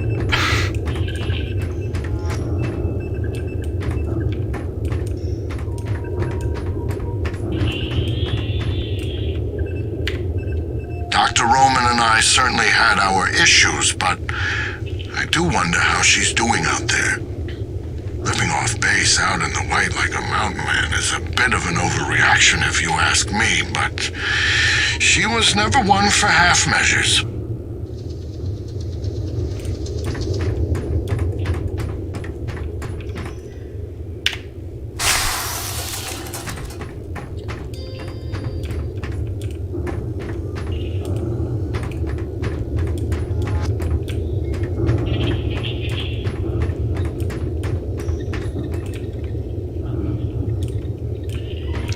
Yeah, I would say a lot of companies do. Especially when there's money to be made. As you are undoubtedly aware, I've been tasked with rendering thermal energy a viable and cost-effective power source. Unfortunately, the T-energy from subterranean sources, while plentiful enough to run the Coronis installation, has a purity level entirely too weak for the audacious experiments we seek to conduct. So, the stuff we drill out of the ground, not pure enough for science. If paraphrasing me is critical to your comprehension, then yes. Now listen, the acrid. There are wild variances in their impurity index. Some are promisingly pure, potentially pure enough for our purposes. I need a survey of local acrid, samples of their T-energy in the hopes that we can find one with a pure enough composition. So you want me to kill acrid, basically? Yes. I'm hoping to take advantage of your noteworthy efficiency as a killing machine. So, let us begin with the Sapaya, those wretched things that so bedeviled our arrival. If you could kill 20 or so and collect their T-energy samples, I should be able to extrapolate a purity index through vertical analysis of the...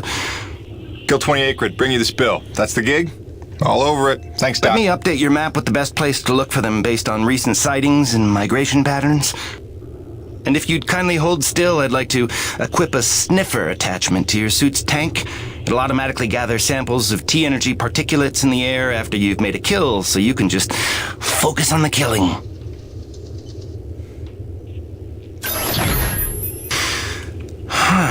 Such pitiable incuriosity.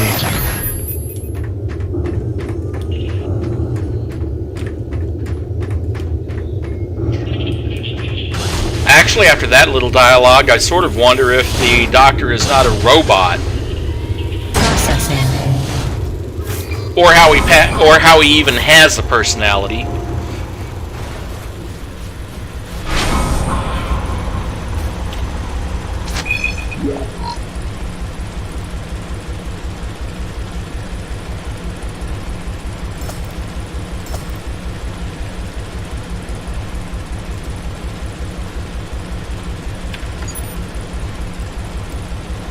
Okay, from the hangar.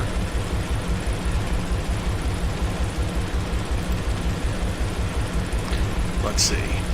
Yeah, back to the Diaz cavern. Okay.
He needed something to take his mind off the cold, so I gave him my brother's guitar.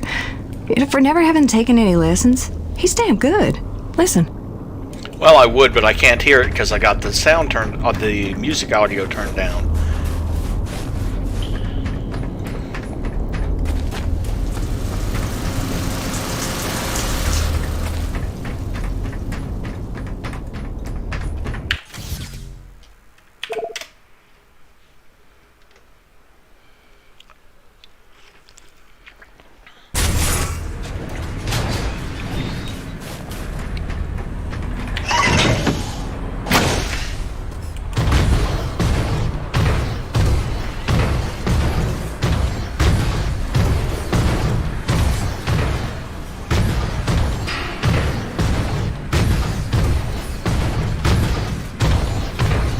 Off we go. I'm tracking the side missions so I can get extra TE and who knows, if I'm lucky, maybe find a few components along the way to upgrade the suit.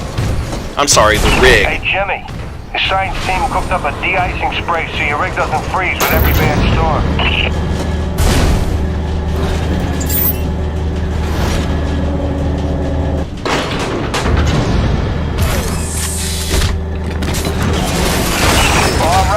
Commencing anti-icing procedures. The spray ensures your rig won't freeze in place the second you step outside, but its protection is limited to storms rated below Cardinal class. Copy? Anything beyond that? No guarantees.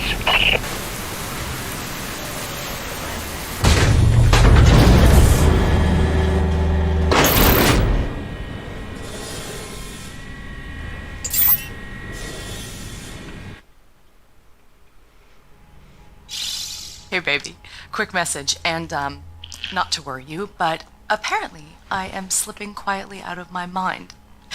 Today I spent the better part of 20 minutes looking for a hat that I was wearing. This week I found my keys in the door, on the outside of course, my slippers in the shower, and my toothbrush in the refrigerator. Because you know how important dental hygiene is to produce. Seriously, what is happening? Unless the little man is telekinetic and evil, moving objects around with his mind just in order to drive me crazy, then your wife has become mentally unbalanced. So, that's good news, right? Yeah. I got things totally under control. I don't know. Kisses.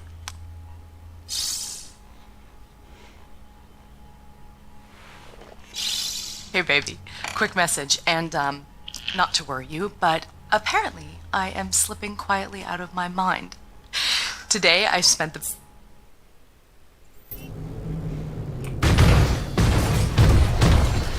To be fair, I've done some of those things before. Well, I haven't put my toothbrush in the fridge, but I have locked myself out of the house. But I have left the keys outside the house.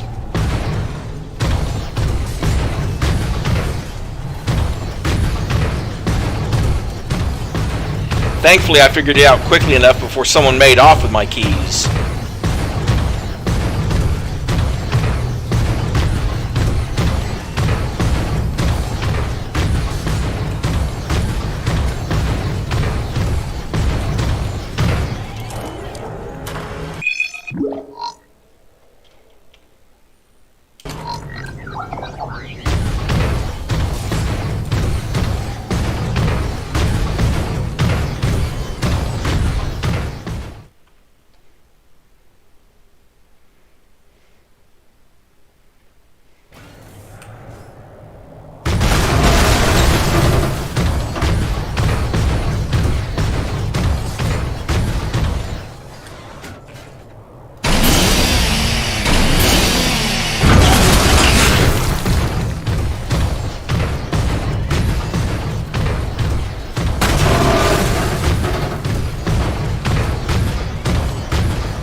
I think I'm going the correct way.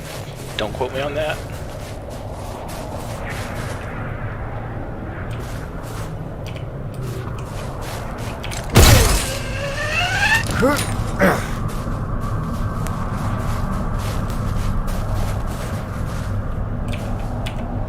Or at least I'm picking up a few things. Specialized component. Specialized component. More T energy. More T energy. Hey, that was worth coming up here. I can at least afford one upgrade.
also it gives me an excuse to farm these things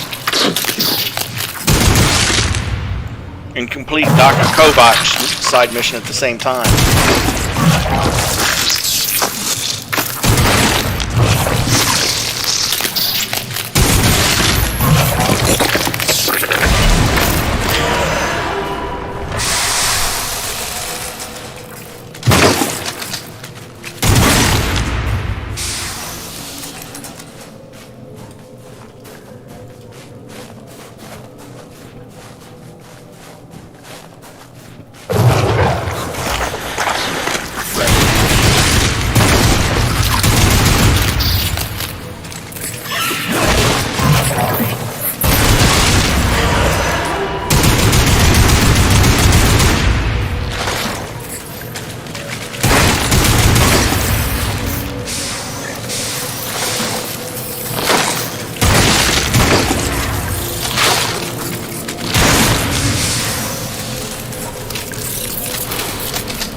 One of the little touches that I like about this game is that sprinting is a toggle. Once you press the shift key to increase speed, you don't have to hold it down to keep doing it.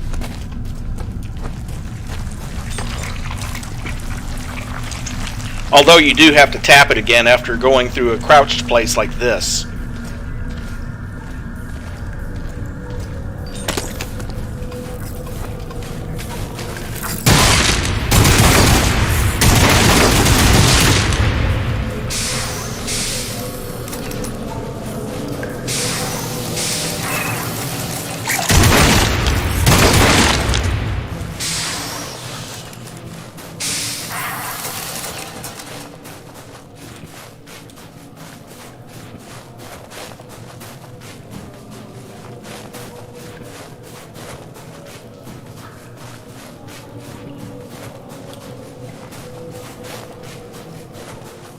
I'm not sure exactly how much energy you're carrying, how many shots you're carrying for that assault rifle, but obviously it's more than a few.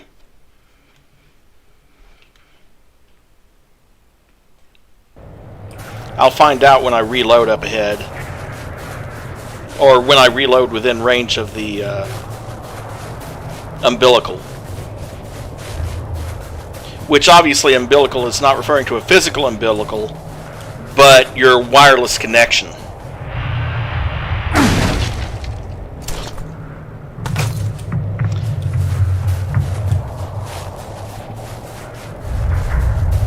You also notice the assault rifle is not as powerful as the pistol for game balance reasons. It actually takes 3 shots instead of 1 to take out those little dudes. Well, little for an acre. You meet some much bigger ones later. 285 plus the 50 that are in the gun. Gotcha.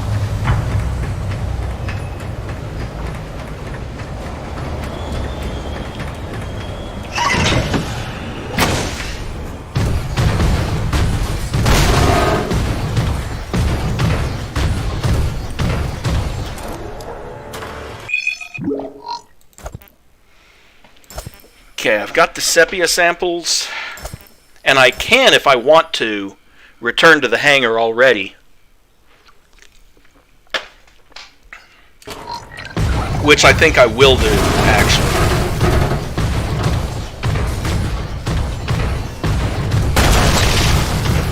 That way, at least I can go ahead and find out if he has another side mission for me.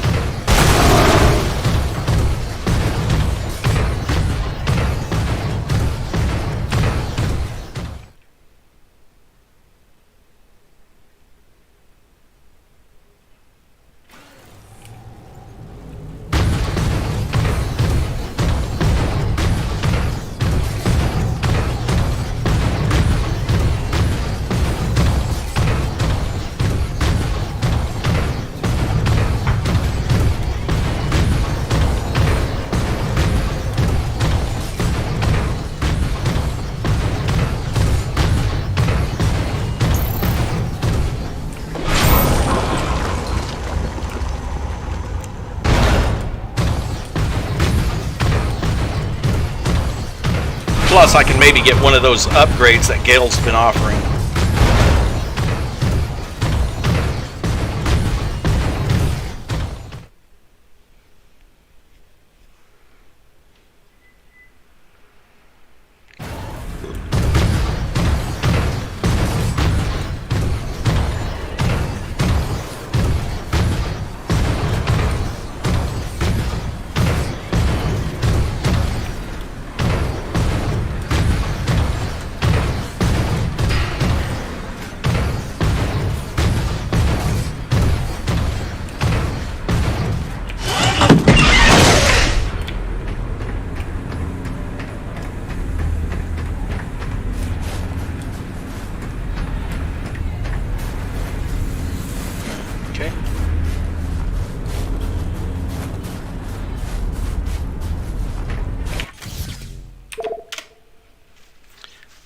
See if he's offering anything as payment, which will just give me that much more money to spend on upgrades.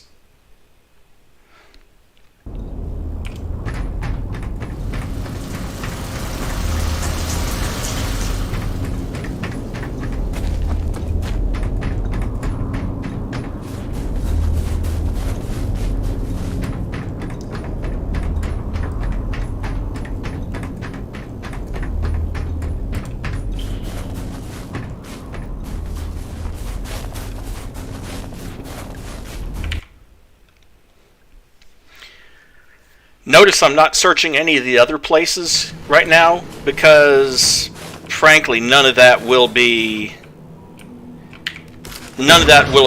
there won't be any new dialogue or anything until after I complete the next main mission.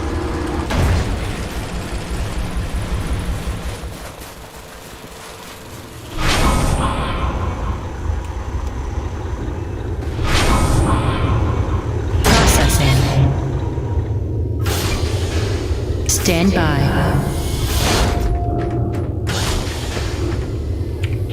Remember that 800... See what I mean? Same dialogue I already had from her.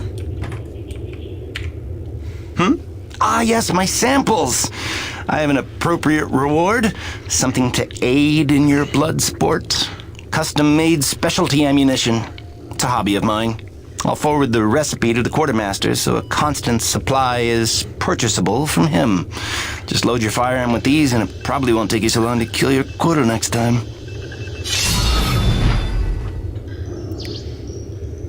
And it gave me, 2,000 more T energy. Well, those samples you brought me were worthless.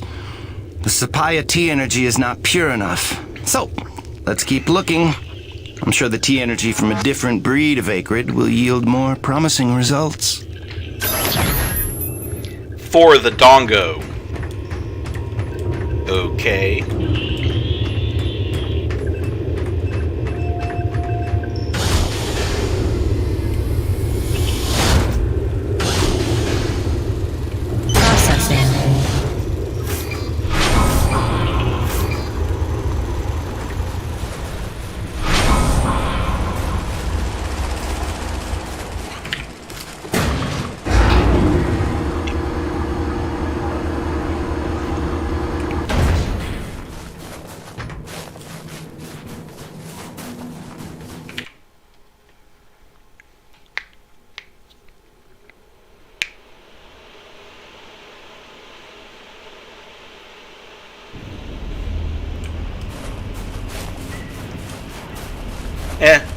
On second thought, I think I will do a quick survey.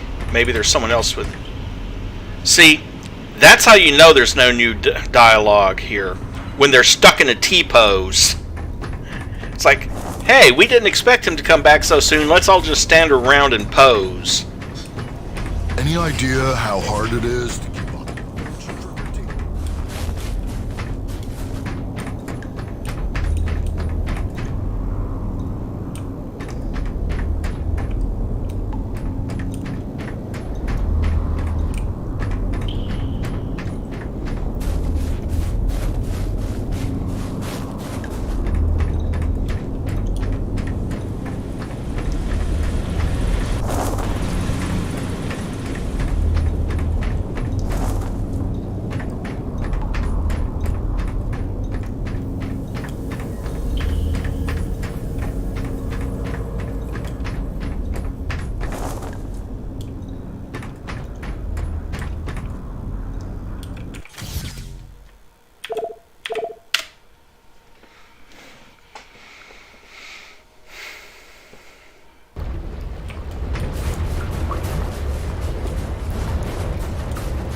Well, if that's the case, the quartermaster is right over here.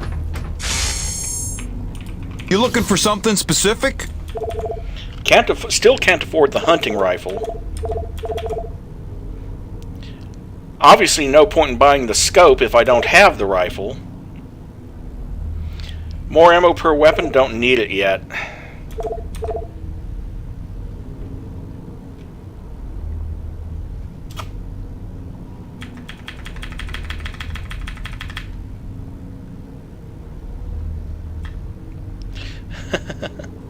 Okay. Instead of shattering into shrapnel, these shells ricochet when they hit, but only once, so be smart about the angle you fire them at.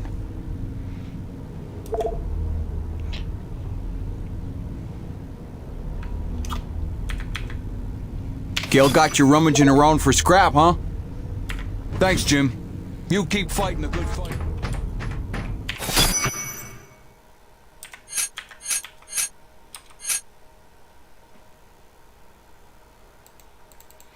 Okay, I've got 1,000 bounce shots for that. Obviously, you don't carry the whole 1,000 with you, but I figure, hey, 1,000 rounds, 2,000 credits, or TE, yeah, I'll go for that.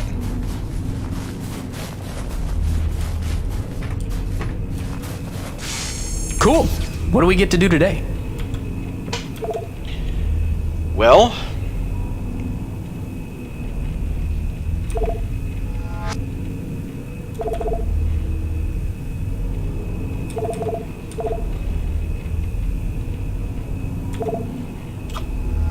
this one's simple.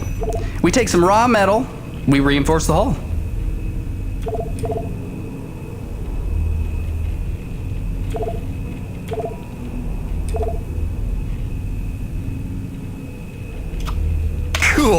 I can literally do that one in minutes. Hang on. Okay. So I need 11 more components to buy the rest of what he has right now. Hardened hull plus 50%, double arm smash, and the TE absorber. Till next time, boss.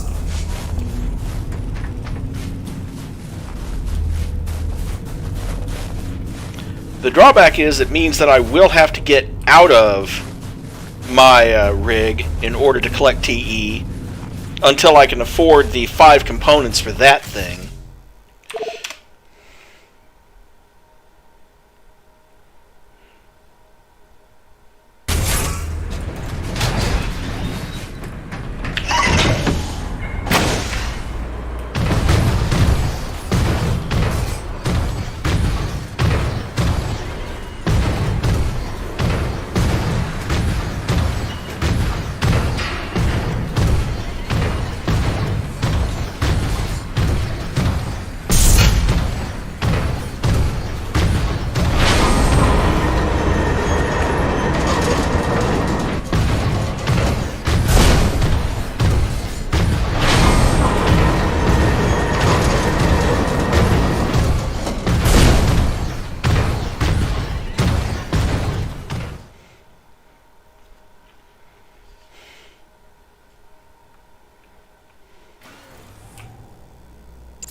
Let's see.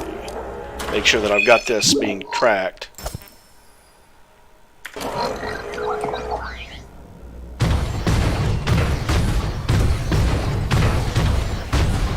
Because the Dongo samples one doesn't have a specific location. So there's no point in tracking that.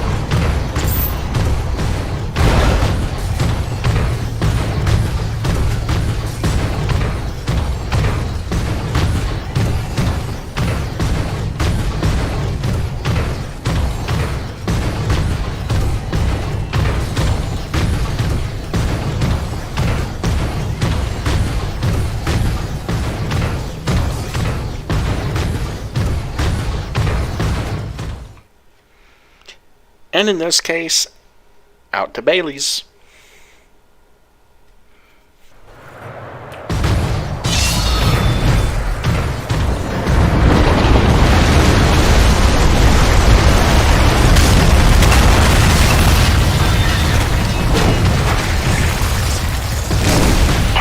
Jim, one more thing. There's a pump jack near the fueling depot that's frozen clean over. It's on your way to Shackleton's Peak, roughly. If you make good time getting there, stop by and clear it off with your rig. In fact, you can consider that a standing contract. Anytime you see a frozen pump jack, just clear it off and invoice me later.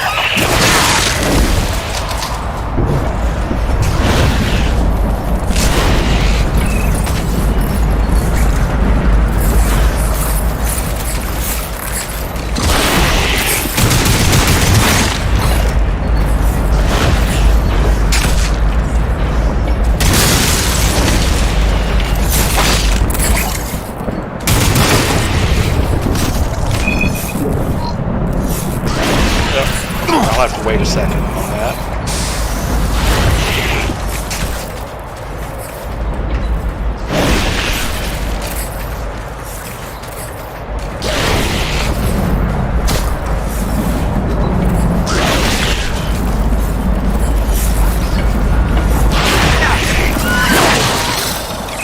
Thank you for jumping down here with me, you little shit.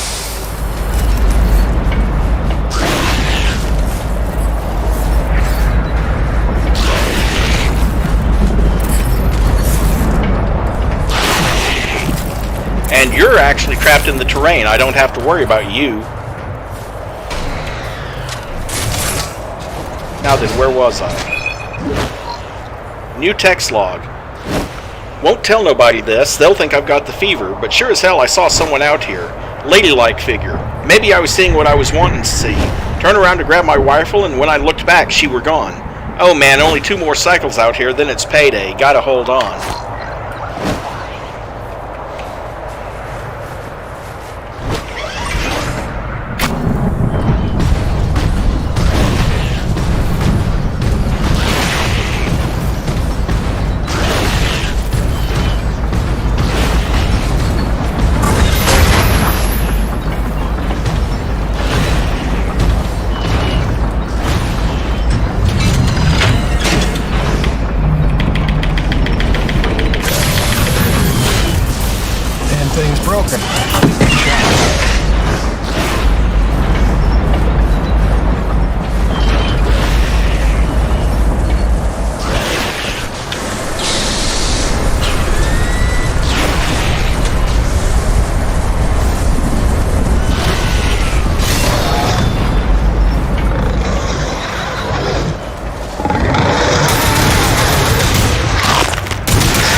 And off to Bishop's Wake.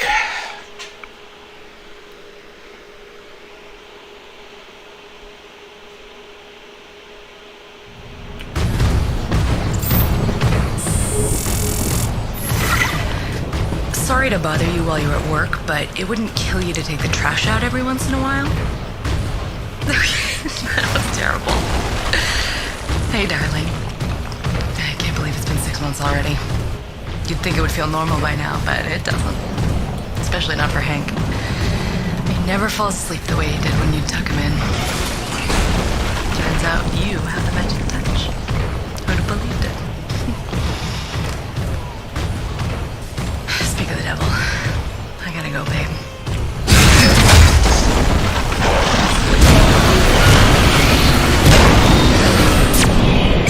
What the hell?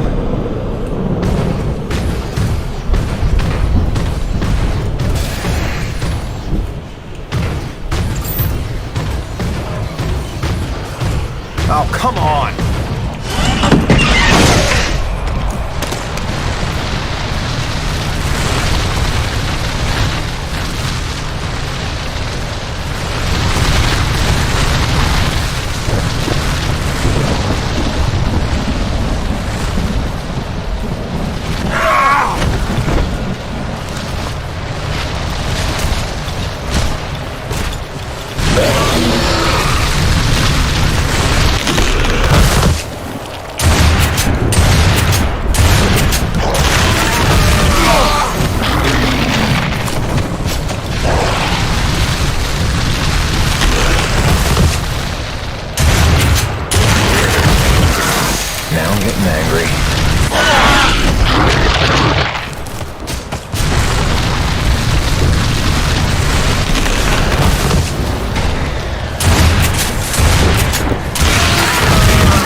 I jumped out of the way.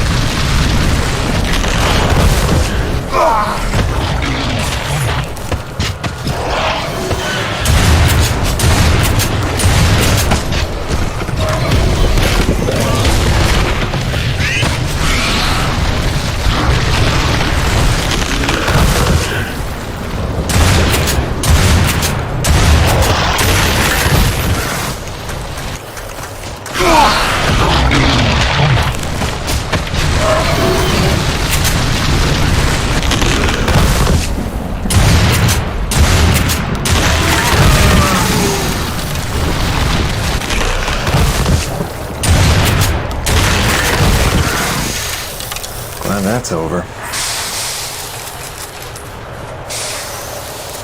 And he completed Kovach's second mission.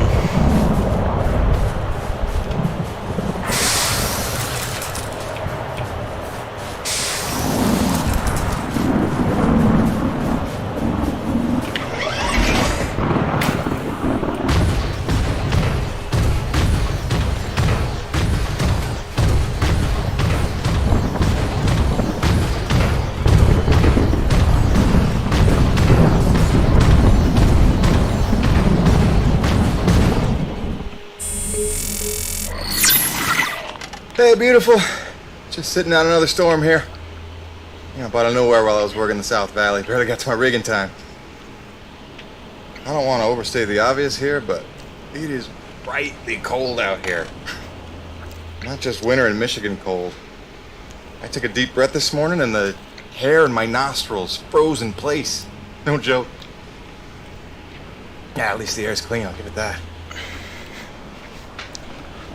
I'd love to say I'm getting used to it, that the cold is growing on me, but it ain't.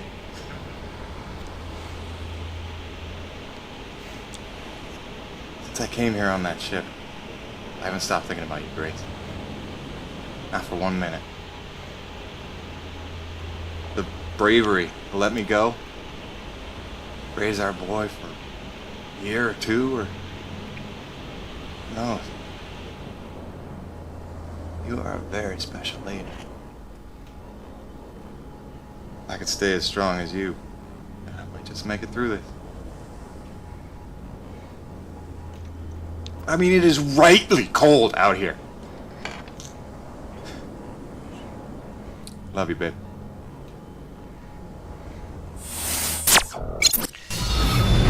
I don't know. He says the cold isn't growing on him, and I'm like, well, stand outside during an Emperor-class storm and it will grow on you, like a couple of feet of ice.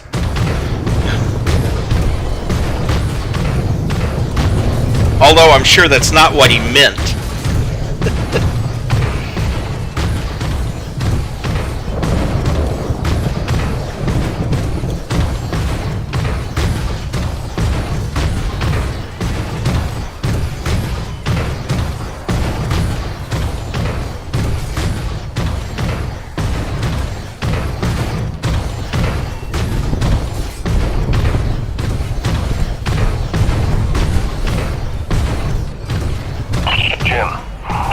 To the relay, you need to get to the top of the mountain. There's a heavy cargo tram system set up. Don't worry, it's plenty sturdy enough for your rig. You'll just need to use your claw to transfer the tram into place.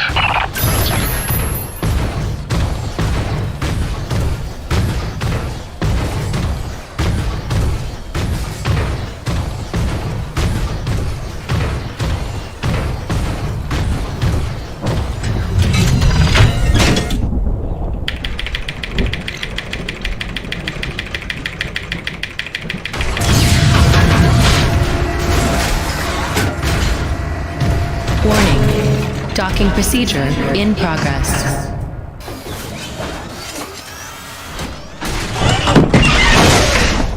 Yeah, Jim Salvietti here. Listen, our remote feeds are confirming trouble with the tram system. Of course they are. It'll take a full reboot at the top of the summit to get it working, and you'll have to manually boot up each substation along the way. Of course it is. I know. This is gonna be one of those days.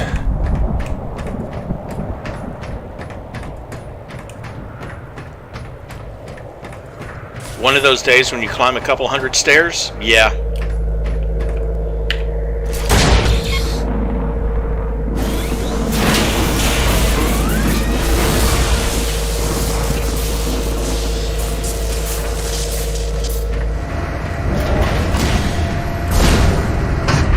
Heavy cargo successfully docked. System malfunction. Jim, our feeds are showing one of the stations is back online. You'll need to reboot the rest of them along the way to get your rig up to the dish. There's a cave nearby that ought to lead to the first substation. Good luck.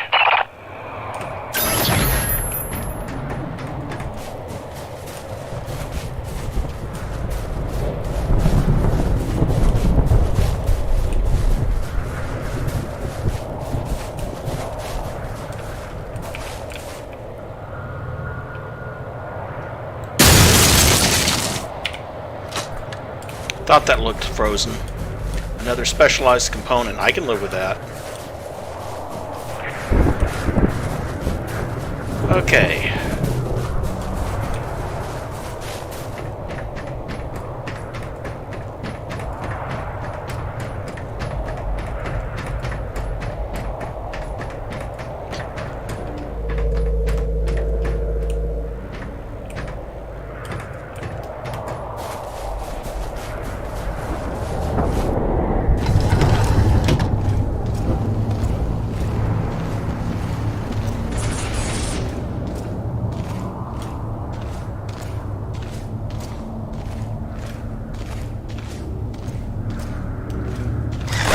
Oh look, more of those.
Power restored.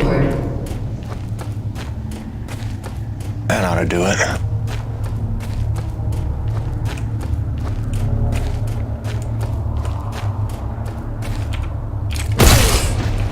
Another thing you might have noticed is that the bodies of the dead Akrid don't shatter like they did in the first game. That was something that they did in that game because hardware was not as advanced as it was 6 years later. So they did that in order to cut down on the strain, on any strain on the GPU. Because obviously that would have just been more polygons to have to render. Pretty much the same reason why bodies disintegrated in Doom 3, too.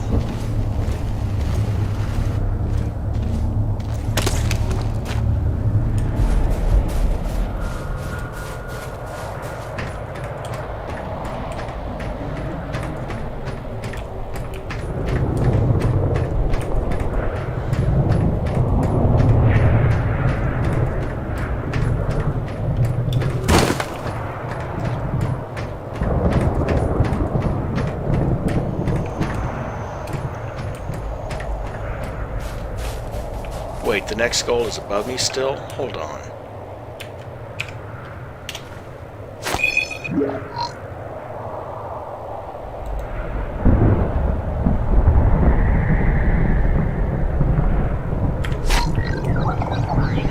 Oh, wait.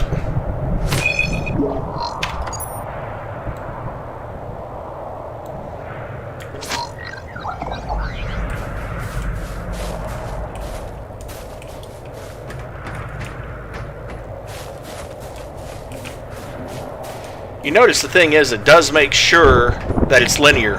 For instance, I can't go back into the control room, and I can't go back downstairs because of that being levied. So, yeah. Apparently the next route is above me, and back the way I came again.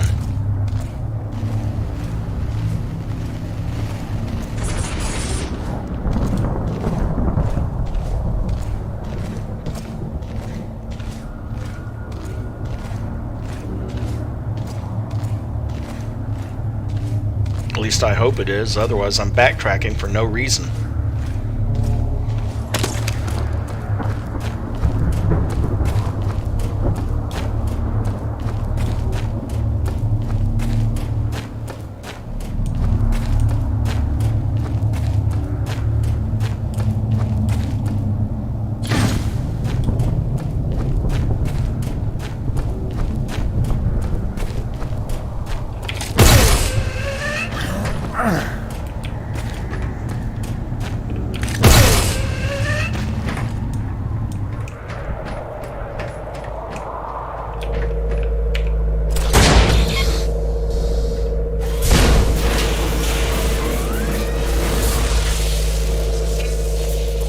System online and ready.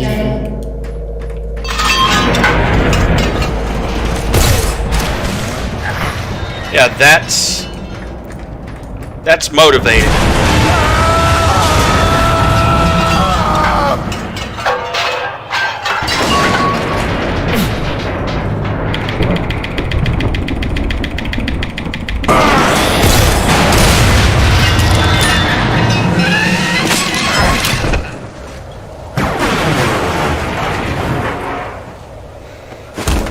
That's not exactly confidence-inspiring.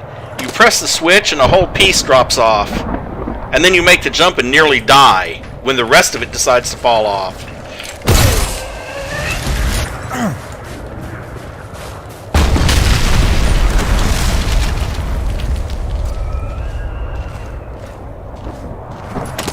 Well, press F to not die, but yeah, same principle.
Oh, good. I'm not out of grenades. Because... ammo.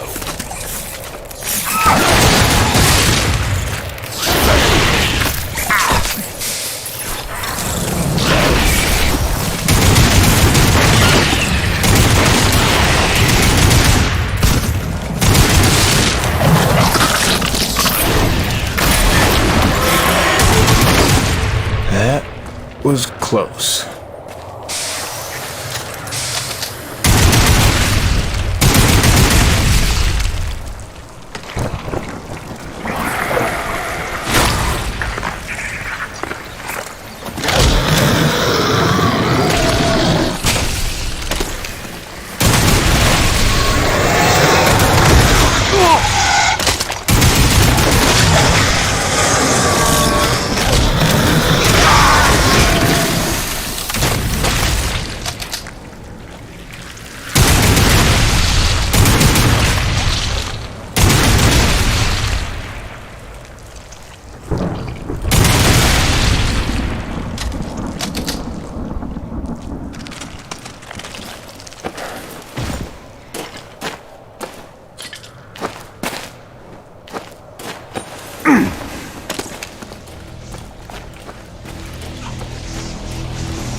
Station online.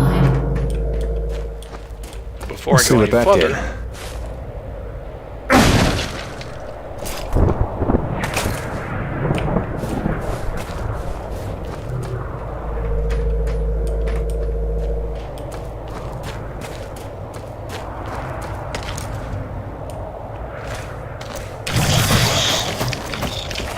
The hell did he come from?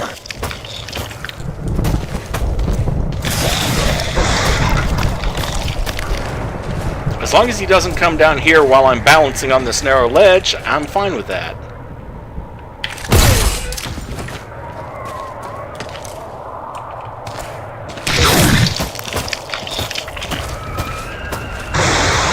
It knows you're here.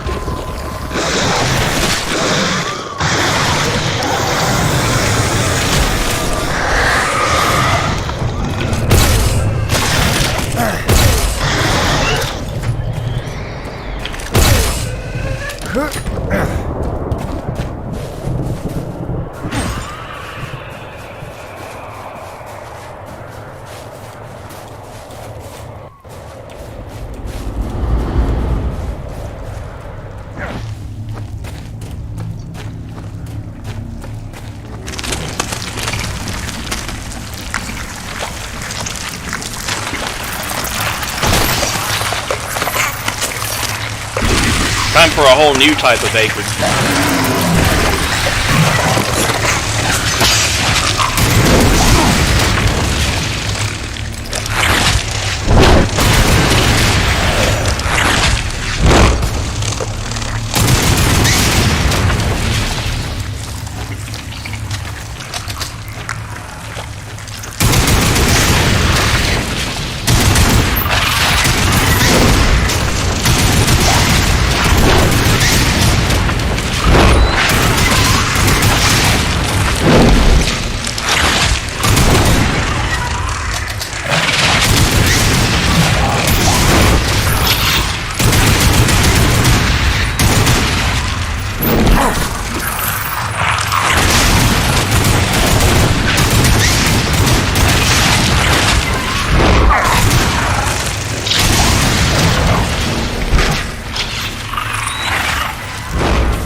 I'm out of grenades.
Well, I certainly hope there's another ammo pickup soon, because I am maybe about 10 rounds away from running dry on my assault rifle.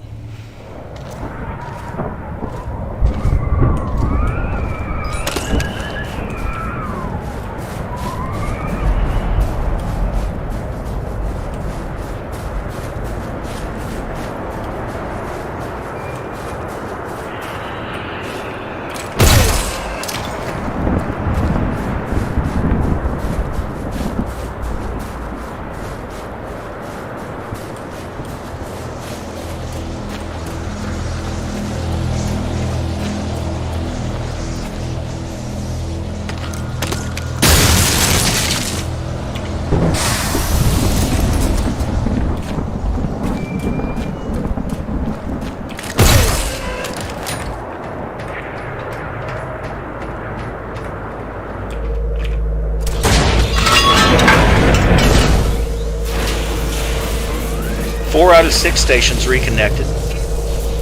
Station online. Looks like the track isn't aligned. I better adjust it so it's heading toward the peak.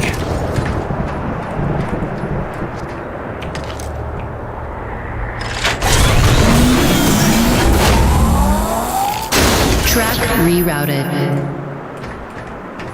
That should put us in the right direction.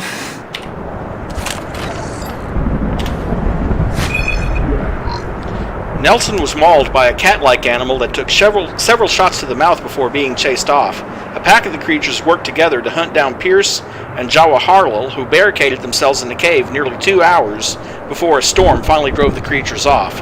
Not sure what to do about this. At least realigning the track is as simple as pulling the lever.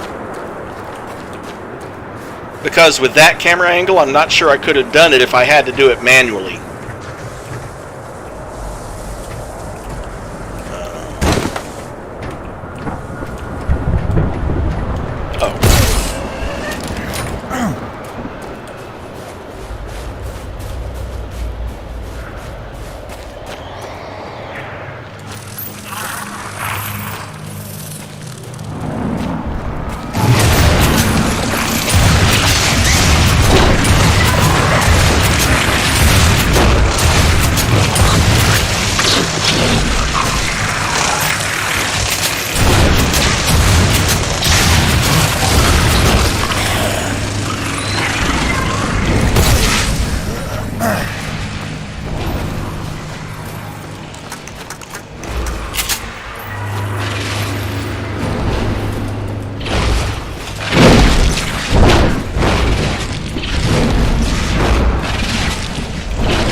Yeah, we're getting somewhere.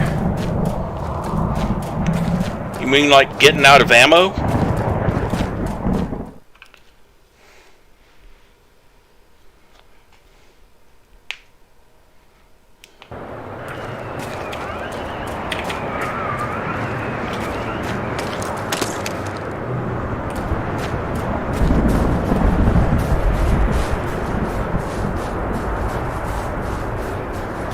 did I pick up that extra clip of assault rifle ammo? Because I certainly don't remember it. And it wasn't letting me hit the R key.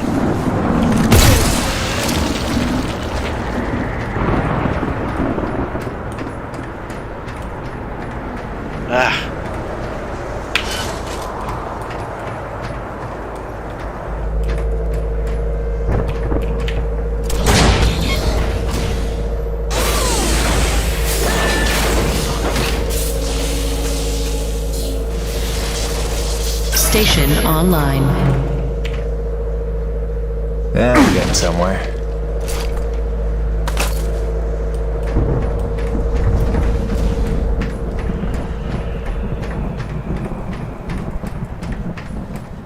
You know, I can't help but think... System malfunction.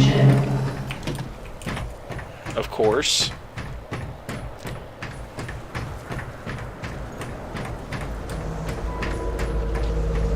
And you can't get back into the control room, so there's something else you gotta do somewhere.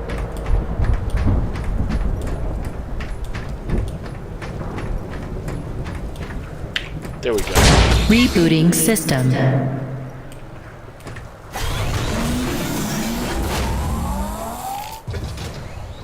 System online and ready.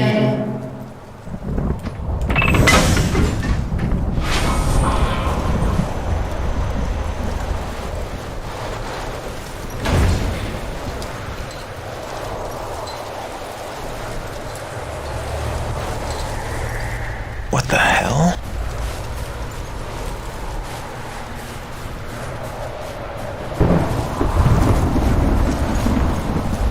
Yeah, so your friend with that text log about seeing a woman wasn't lying.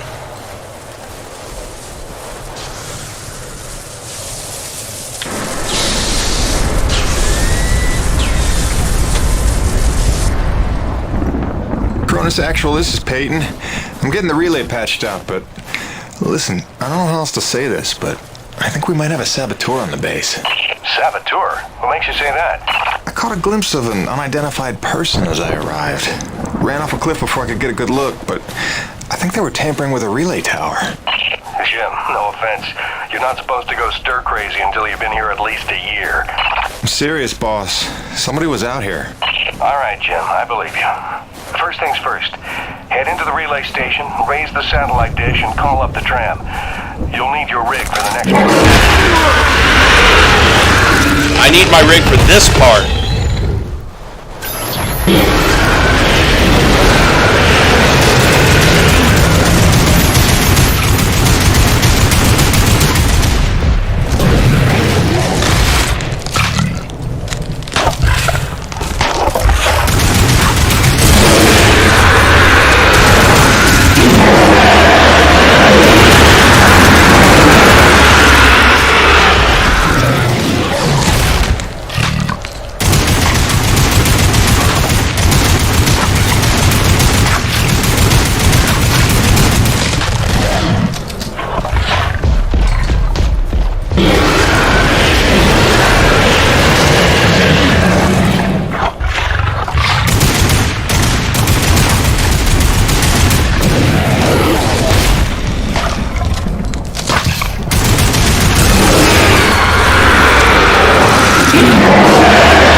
I'd have to run around to the other side to get that T energy.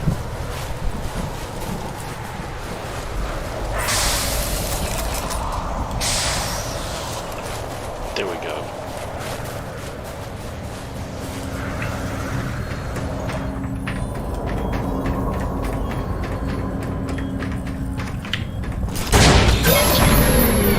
System malfunction. Of course it is. I don't know why I'm surprised. I don't know why you're surprised either.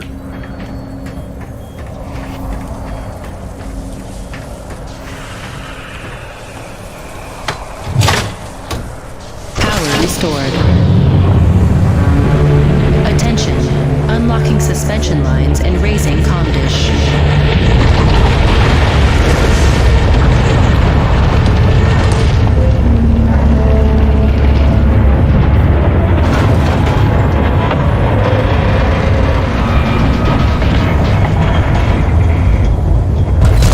Comm dish locked and ready for transmission.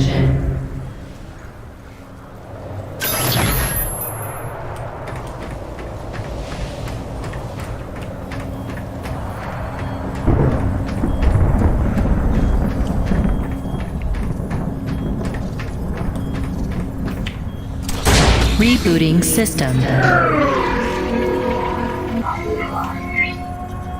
System online and ready. Cronus Actual, you copy? I've got the satellite dish working. I'm just waiting for the rig to come up. It's your first time up this high, isn't it? 10 months before the Cronus expedition landed, an engineering crew was sent ahead of us to set up that tram system and the comm dish. It was a major endeavor, and as you can see, a marvel of structural engineering.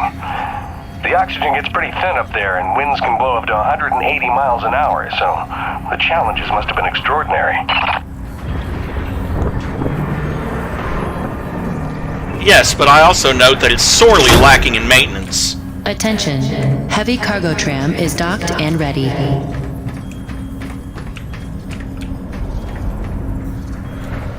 Or at least the walkways were. The tram system itself is fine.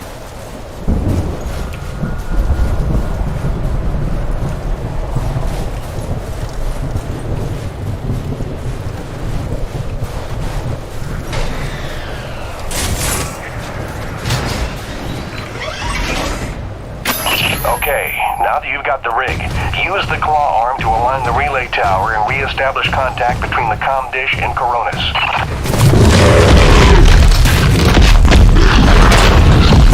Okay, I did not see that.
We did a roll call over here, and all Corona's personnel are present and accounted for, except you and Dr. Roman. She hasn't checked in for some time, and if there's any funny business afoot out there, I'd like to make sure she's all right. Do me a favor and check in on her before you head back. Roger that, boss. Peyton out.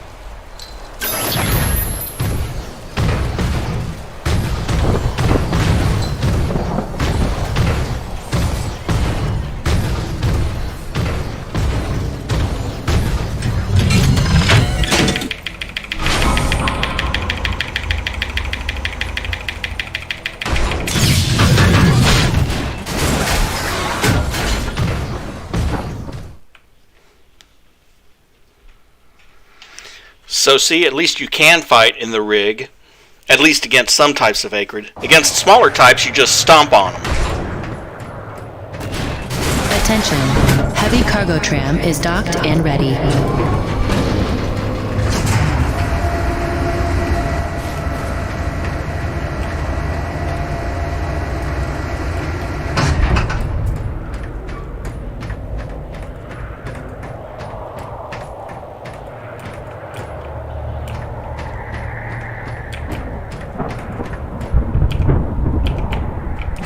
Okay.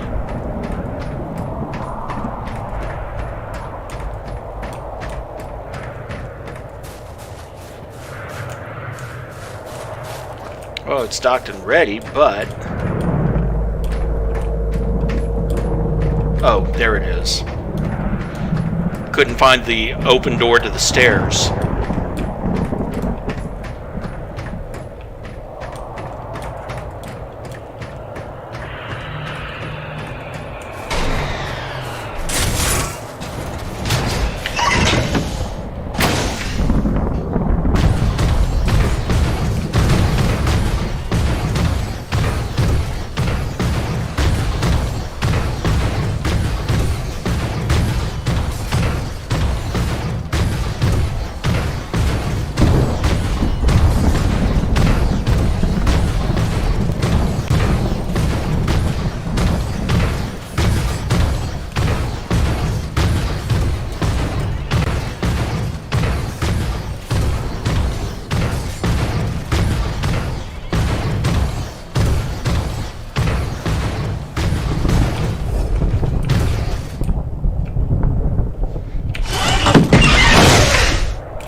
Dr. Roman?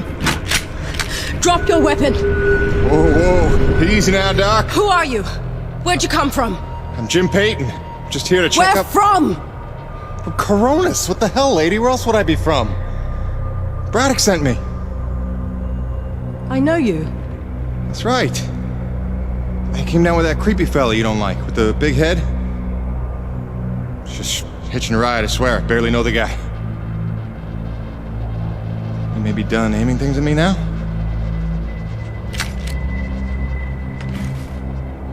Braddock sent you? I want to make sure you're okay. See if you needed any help. Touching concern after all these months. To what do I owe such an excess of caution? Might ask the same, Shotgun Sally. You've seen it then, haven't you? It? Someone in the distance. Watching. Hard to know what I saw. They say folks start to crack up. Out here in the white too long? Perhaps. Do you feel cracked? Can't say as I do.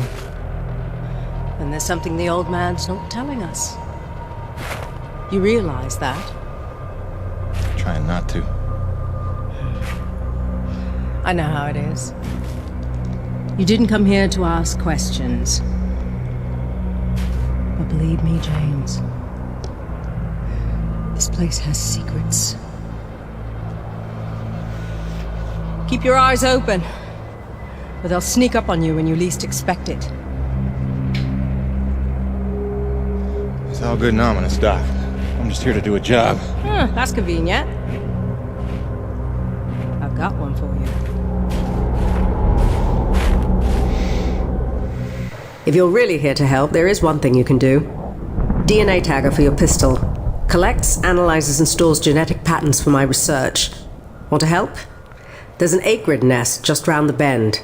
Tag the egg clusters for me. Sounds easy enough. Take this. It's a motorized zipline attachment for your grappling hook. You'll need it to get where the eggs are.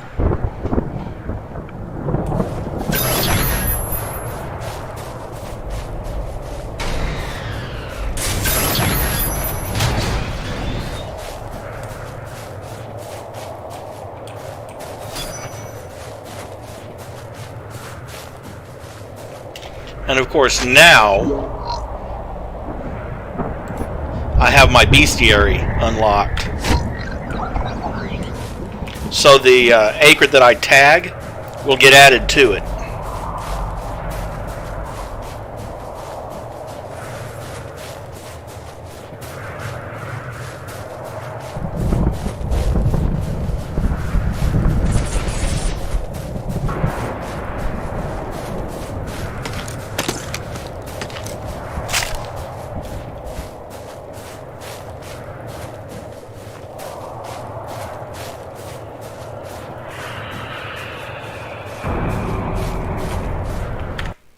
What's the key for,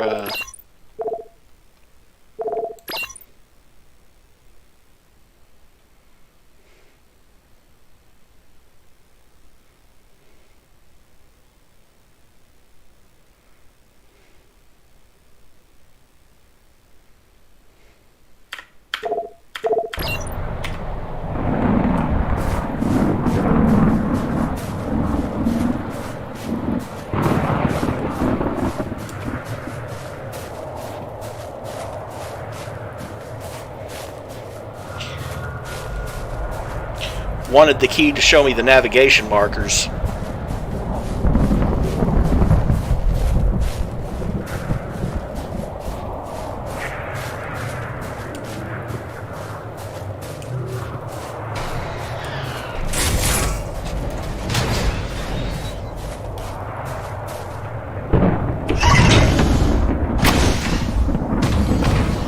Weird that it wouldn't let me do that a minute ago.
See, if I go back to my bestiary, I now have the sepia DNA, weak wall-walking swarmers with bite and suicide attacks, best defense automatic fire weapons, and bull sepia, subspecies of sepia with ranged mortar attack. Seek cover to avoid attacks or shoot incoming projectiles out of the air.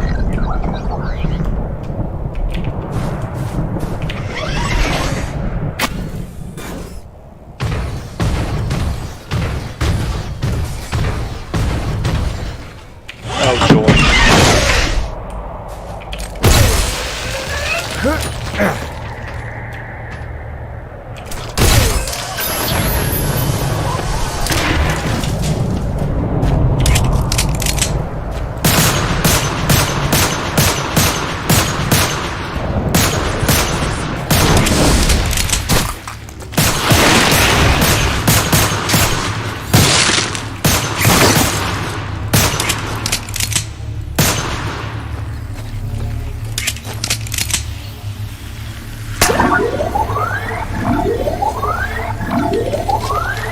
That should do it.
I don't have to destroy all these egg clusters. I just like to make sure things don't explode all over me on the way out. And let's see, it probably added something to my bestiary here. Acrid egg DNA. Embryonic storage sac with proximity-based exploding defense mechanism. Triggered and quickly clear the blast zone. Or, you know, just shoot the thing from a safe distance.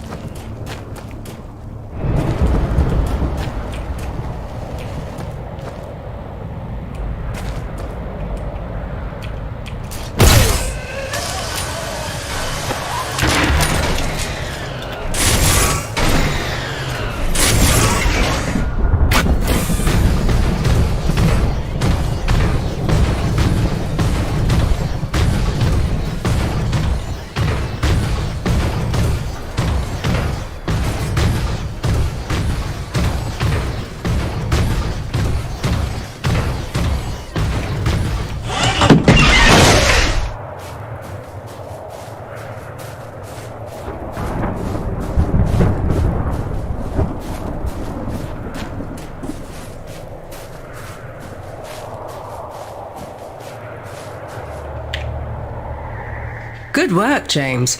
Sadly, I don't have the credits to pay you what you're worth, but you can keep the zipline attachment. I'm sure you'll find good use for it. Best of luck out there. Braddock, it's Jim. Dr. Roman's 5x5. I don't think you have to worry about her one bit. Glad to hear it. Appreciate you going out of your way. Of course. Anything else while I'm out here? Besides the usual standing contract?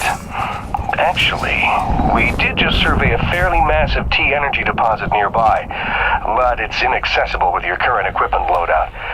When you're back, you should talk to Gale about upgrading your rig with some kind of winch system.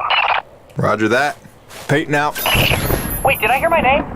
Listen, Jim, remember how I asked you to find that servo controller off LaRoche's scrapped winch arm a while ago and you sort of blew me off? See, the thing is, I'm gonna need that component if you want the upgrade Braddock's talking about, so if you find it, I'll be happy to hook you up. I ain't bitter or hurt or resentful or nothing. I'm healthy like that.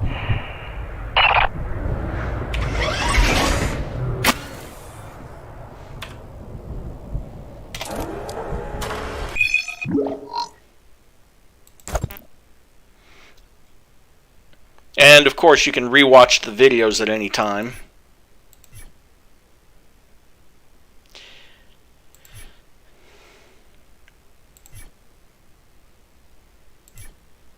And of course you can get details on your upgrades too, like your repair tool allows access and control of repair zones.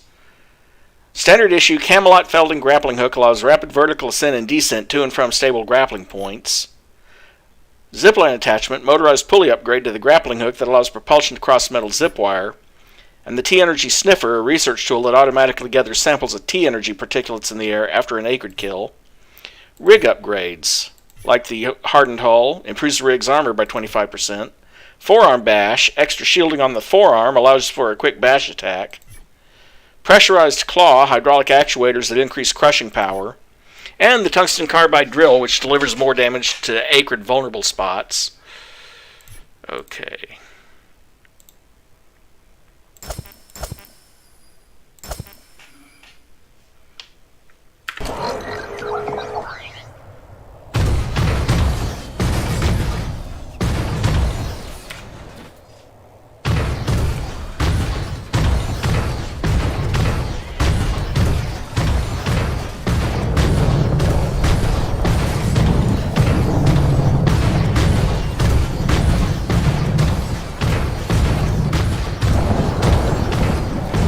So, now I need that upgrade part.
Thanks for not dodging out of the way of any of that.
Tag team, dodge one, get hit by the other.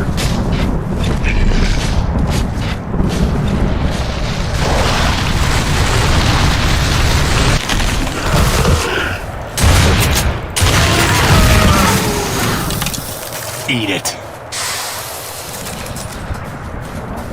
Oh, isn't that kind of what they're trying to do? Eat you?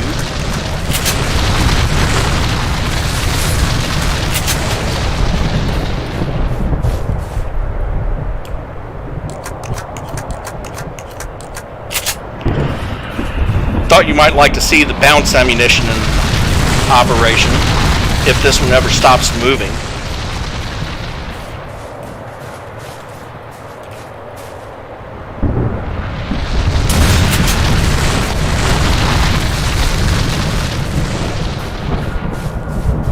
Come on, dude, stop rolling around. I'd like to kill you one of these days.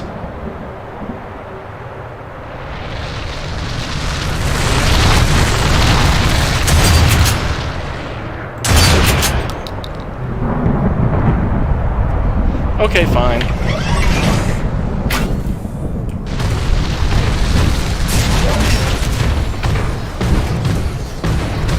Besides, I've got the...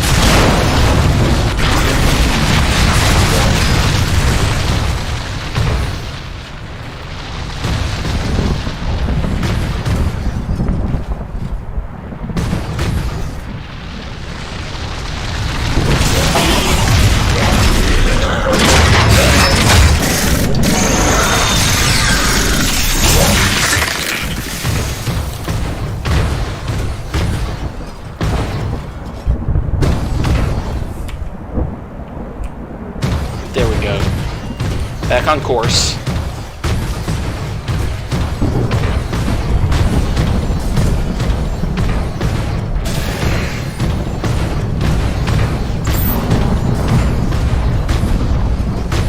Ronas, come in. Hutchings here. We lost the supply drop we were waiting for. It hit a crag off Shackleton's Peak and disappeared over the other side.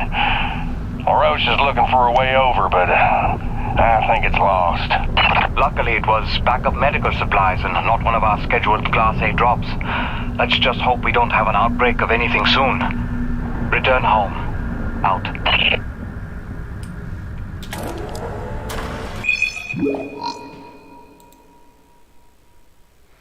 Looks like more Acrid up ahead.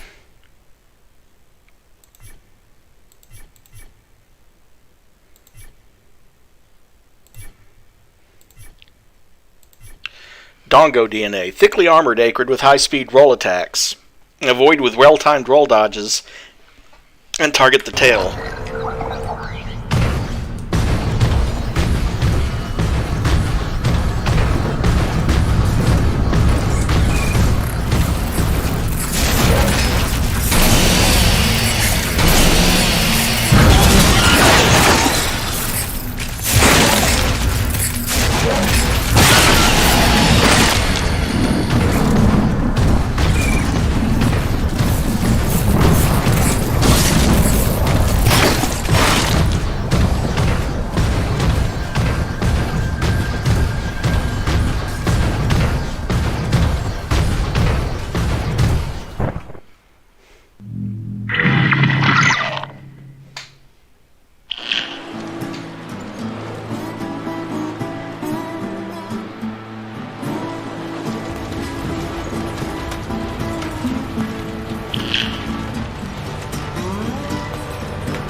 Storm coming in.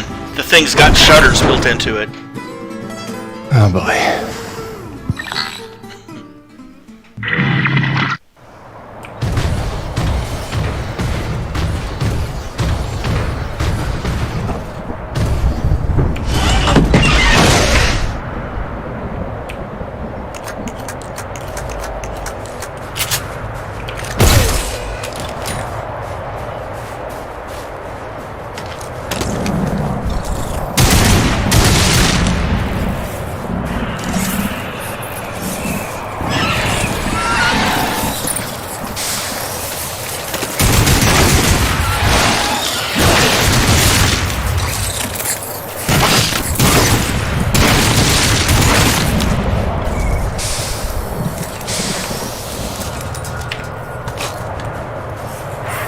Gale?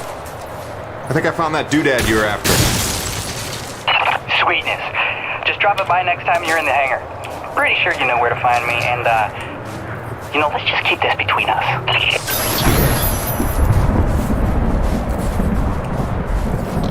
And there was another servo component over there frozen, so...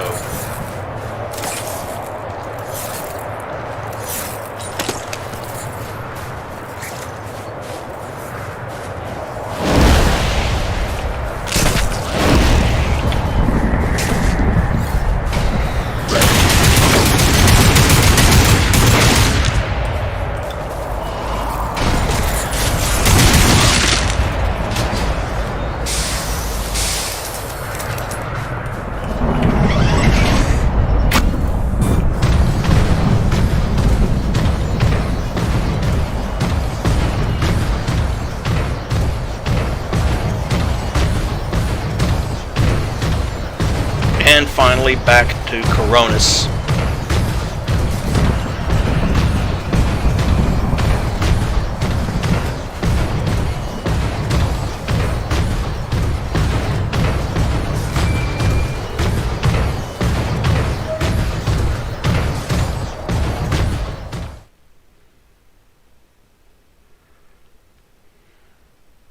You know, in my mind, if TE wasn't a potential solution to the energy crisis back on Earth, so that there wasn't enough corporate interest in it, this is the kind of planet you would come to when you wanted to get away from everything.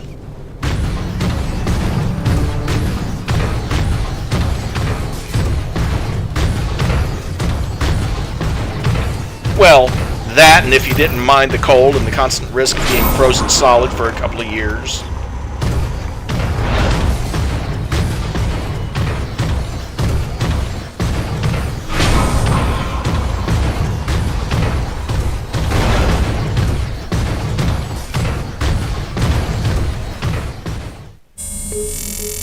Nevik, Neo-Venus Construction.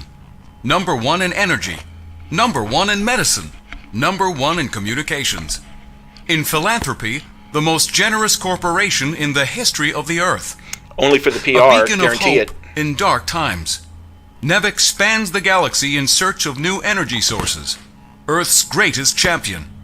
Mankind's best chance to endure and prevail. Nevik, for your future.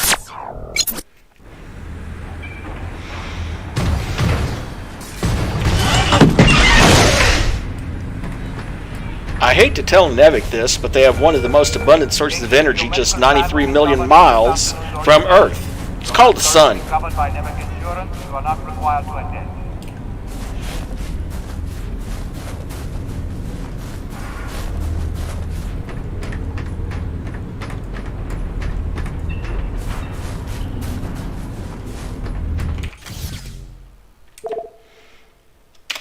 First stop, upper deck, so I can talk to Dr. Kovacs again, or whatever his name is. Because that's an extra 2,000 credits, and another new type of ammo. Oh, he's not just standing here anymore.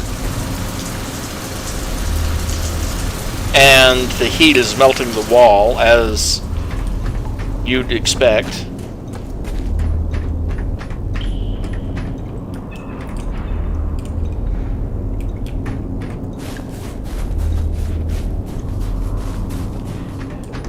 Well, yeah, because the amount of energy to make an interstellar trip in any reasonable amount of time is pretty staggering in its own right.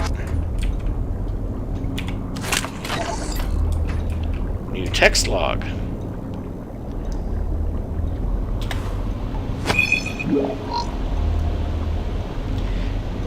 When I get back to Earth, here's a small sample of the many things I never want to see again when I get back to Earth. Snow, ice, frost, crampons, crazy Neil, crabs. In that order.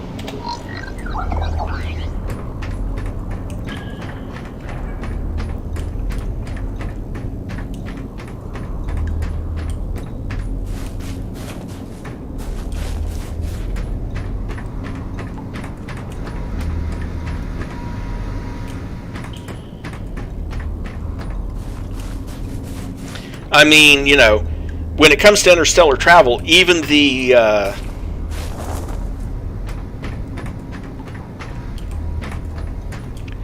oh shoot, what is the name of it?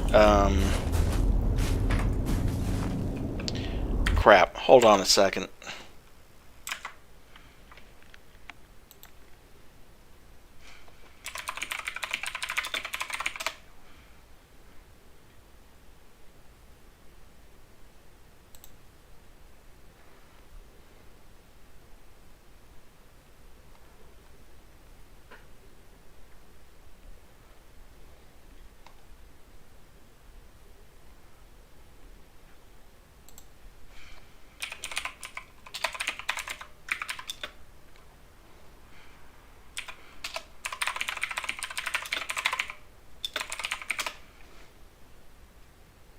Oh yeah, now I remember.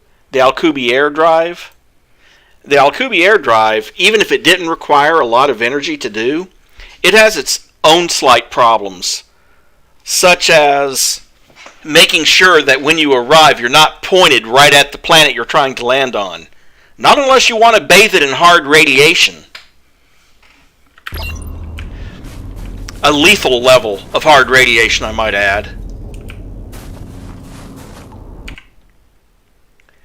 Of course, even Dr. Alcubierre, who is very much alive, thank you very much, even he thinks it won't work.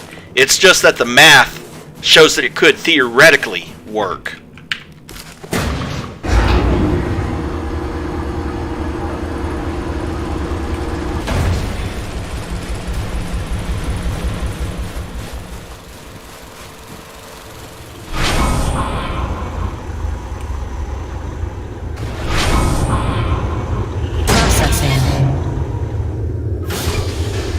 Stand by.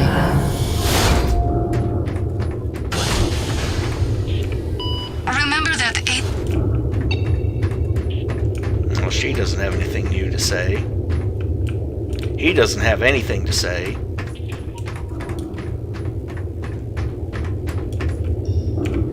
Exposure to the extreme cold reduces blood flow and constricts your blood vessels, reducing your circulatory system's overall volume and increasing your blood pressure. This causes your body to reduce fluid volume by getting rid of the excess water. So in other words... When you get cold, you want to pee. Well, all right. Thanks for that. No problem.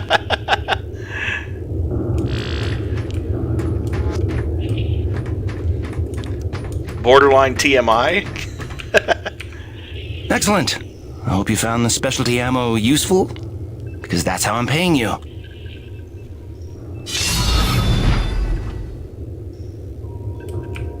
And he doesn't have any more side quests for me right at this moment. But hey, that's an extra 2,000 T energy.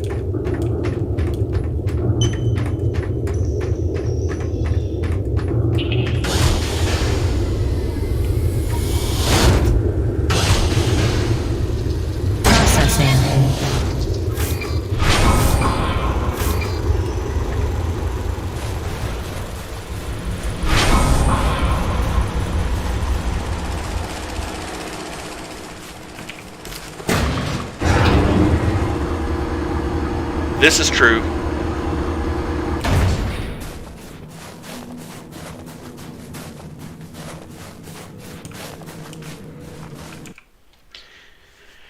communism and Marxism are two of those political principles that look good on paper, but really only work well in like really small populations, like 100 people or so.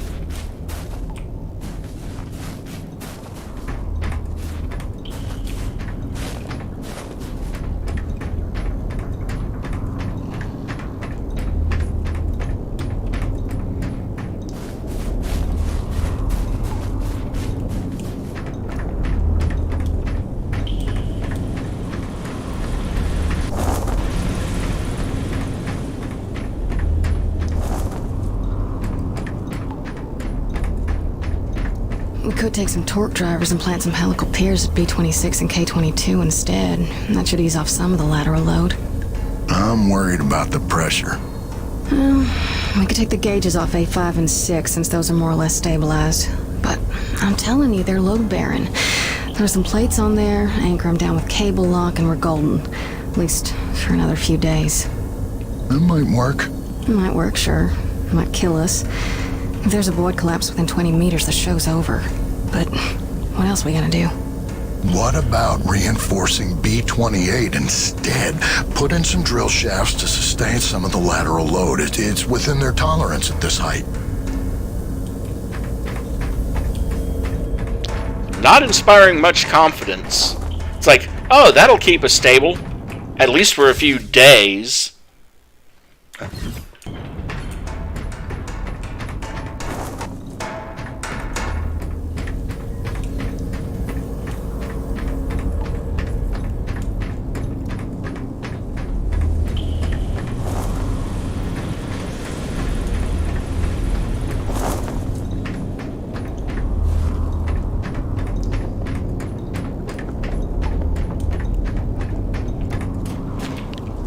Also, side note, if you're going to heat the place, why do you have an open hole to the outside covered with a couple of tarps?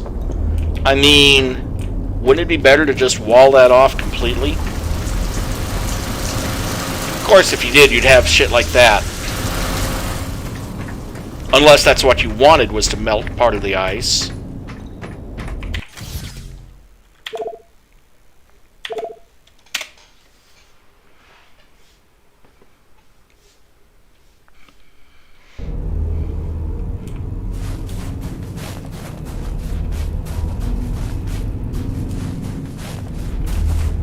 Well, let's go see Gale first.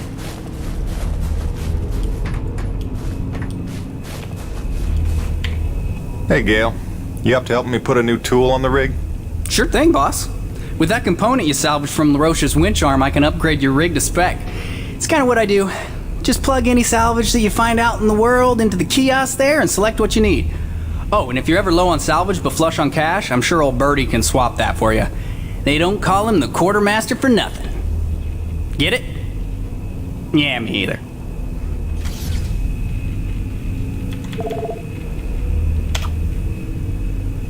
Alright, let's get you upgraded. Well, the winch is free. And I've got 5 components, so I'm going to go ahead and get the T-ing absorber. Now you can collect T-energy without getting out of your rig. Big time saver, right? And we'll see how many components I can afford. Alrighty, sir. Upgraded your claw arm with a brand spanking new winch. Premium bi-steel synthetic cable, high-end abrasion guard, precision CNC machined roller fair lead. It's compatible with the zipline attachment on your grappling hook because you're my favorite. And not just because LaRoche doesn't let me upgrade his rig. This is the stuff. Now get out of here before I regret giving it to you. Kidding. Love you, enjoy. Don't break it. Oh, and because I'm the gift that keeps on giving, I cooked you up a T-energy detector. It'll automatically recognize a thermal pocket in the immediate vicinity and translate the seismic noise into audio. Just listen for the signal and use it to pinpoint and discover underground deposits. Like a hot and cold game. You're welcome.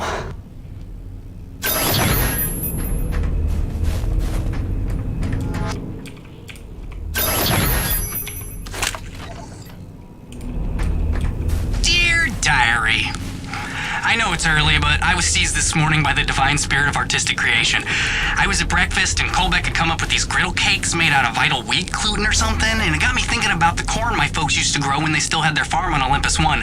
And I was saying how I couldn't have been more than 10, but I built this thing called a cornipole, but it was really more of a slingshot, and then I realized nobody was at the table anymore, so I came out here and I installed some kern retractors on the new guy's rig. It's like a human cornipole, see? Except, you know, kinda not. Hope you don't mind. I should get some coffee. Or sleep. Yeah, sleep's good. Yeah, coffee's better. Sounds like my debate when I get up every morning. Coffee or sleep? Usually I don't have time for the sleep because I gotta work.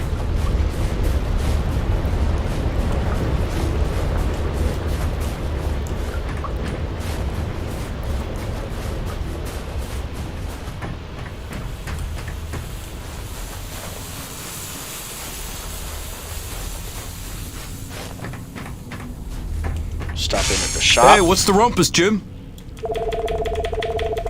Among other things.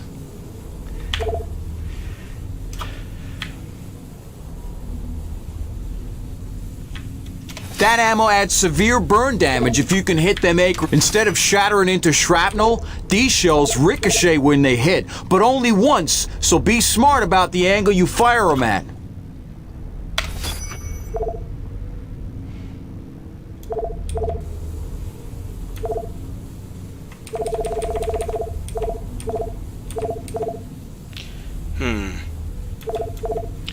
I've got 8,000 if I buy the hunting rifle.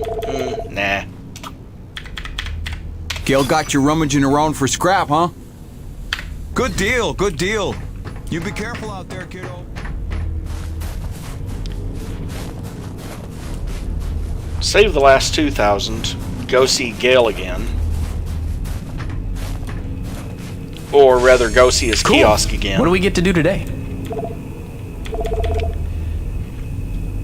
We get to install the double arm smash. Let's get you upgraded.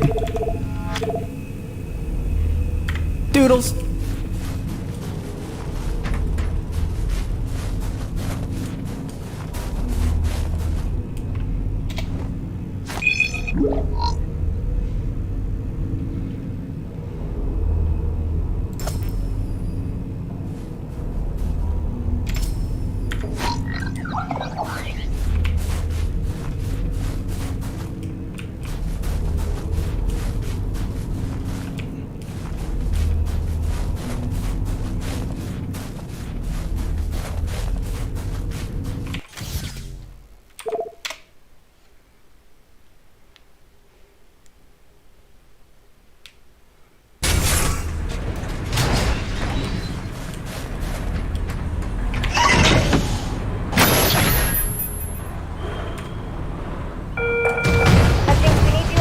A small avalanche blocked the elevator up to Corona, so you'll have to take a long way. Sorry, Hud.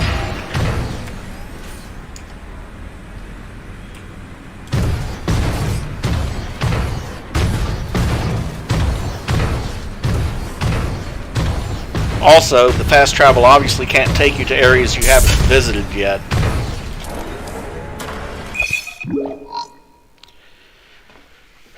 Okay.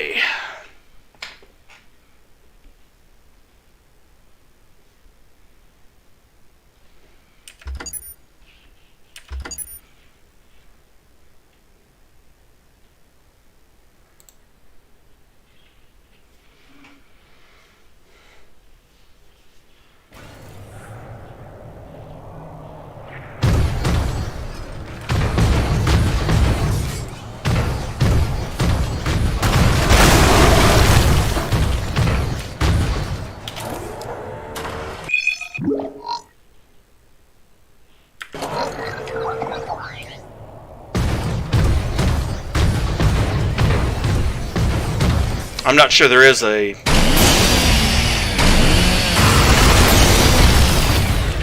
I'm not sure there is a planting spot here, but I'm gonna check anyway.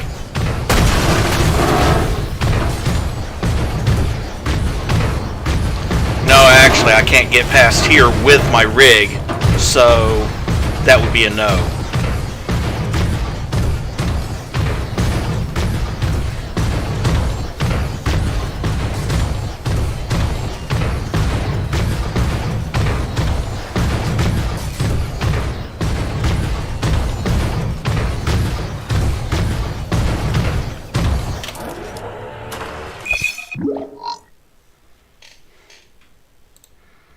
Let's try Bailey's Crossing.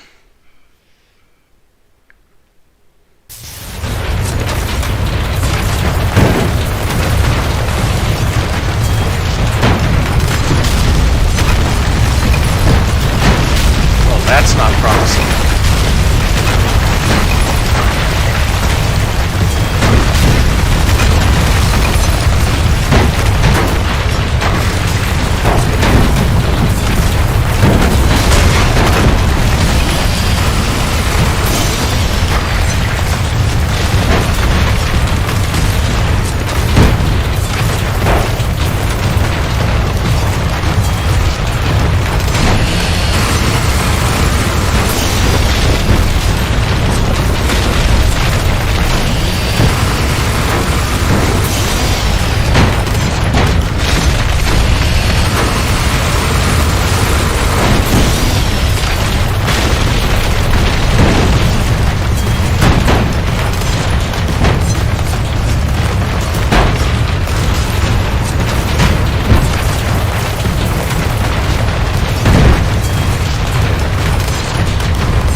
Okay, since you asked, here's why my face doesn't freeze. My environment suit here, this was made by Nevik's smartest engineers. This is not cheap. It's got breathable fabric, adaptive heat loss insulators, windproof laminates, moisture barriers, and micropores. Then it's machine washable.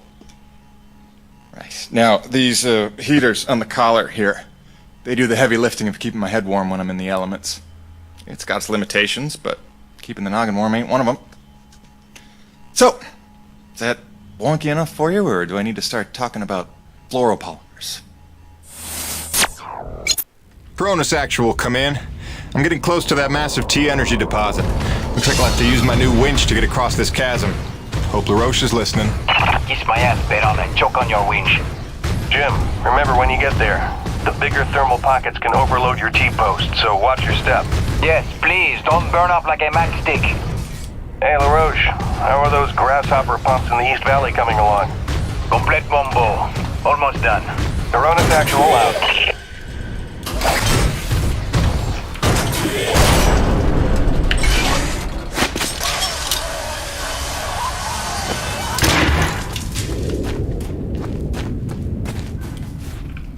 Oh, wait, there's Nix. Be right back.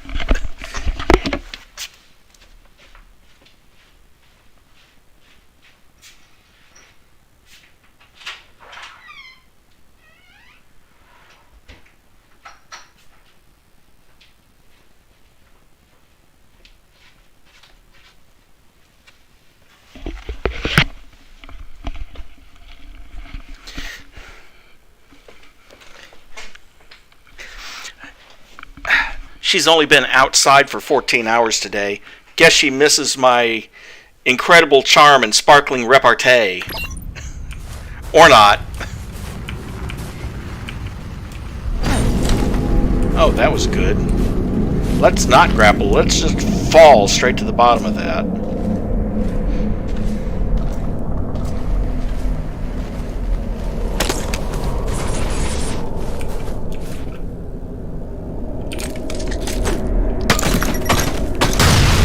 Yes, let's throw a grenade instead of grappling.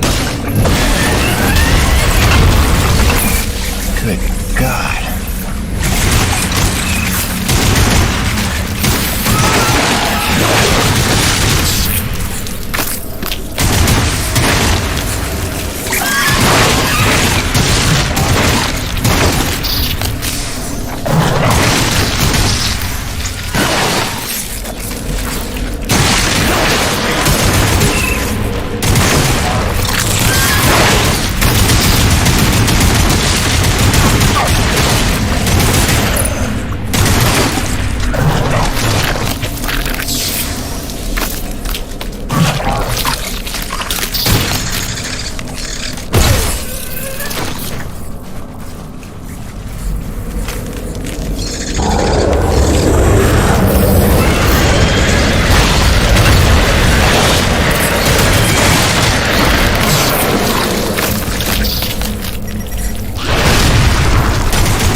Okay, now I know I'm not seeing things.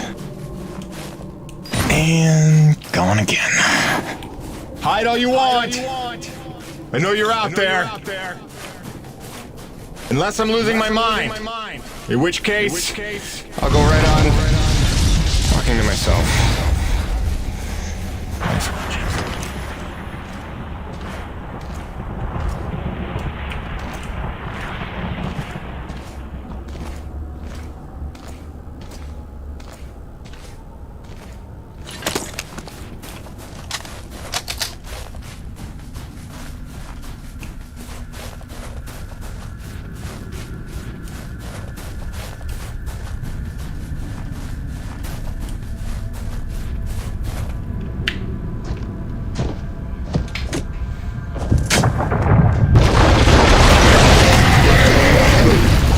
And you just pissed someone off.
being annoying. Just let me shoot off that last spike on your back so your back armor will fall off.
Just stay out of my way long enough so I can read the log about your weak points.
Finish this mission. Damn.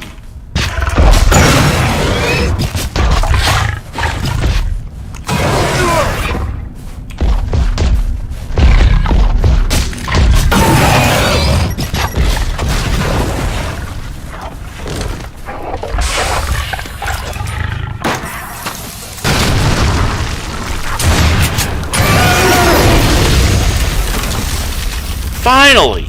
Jesus!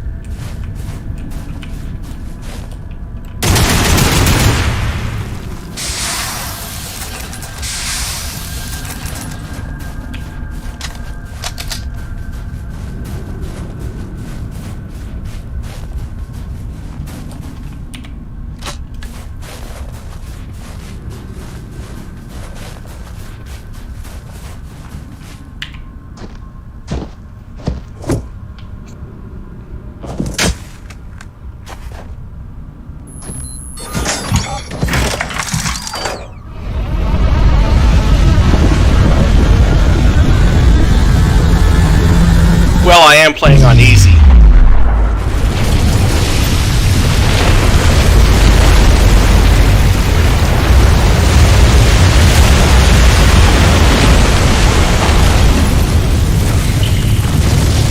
What the hell?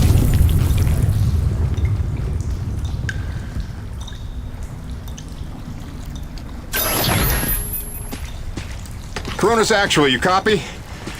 We gotta talk, boss. It's getting strange in a hurry out here. Cronus, come in. Can anyone hear me? Damn it.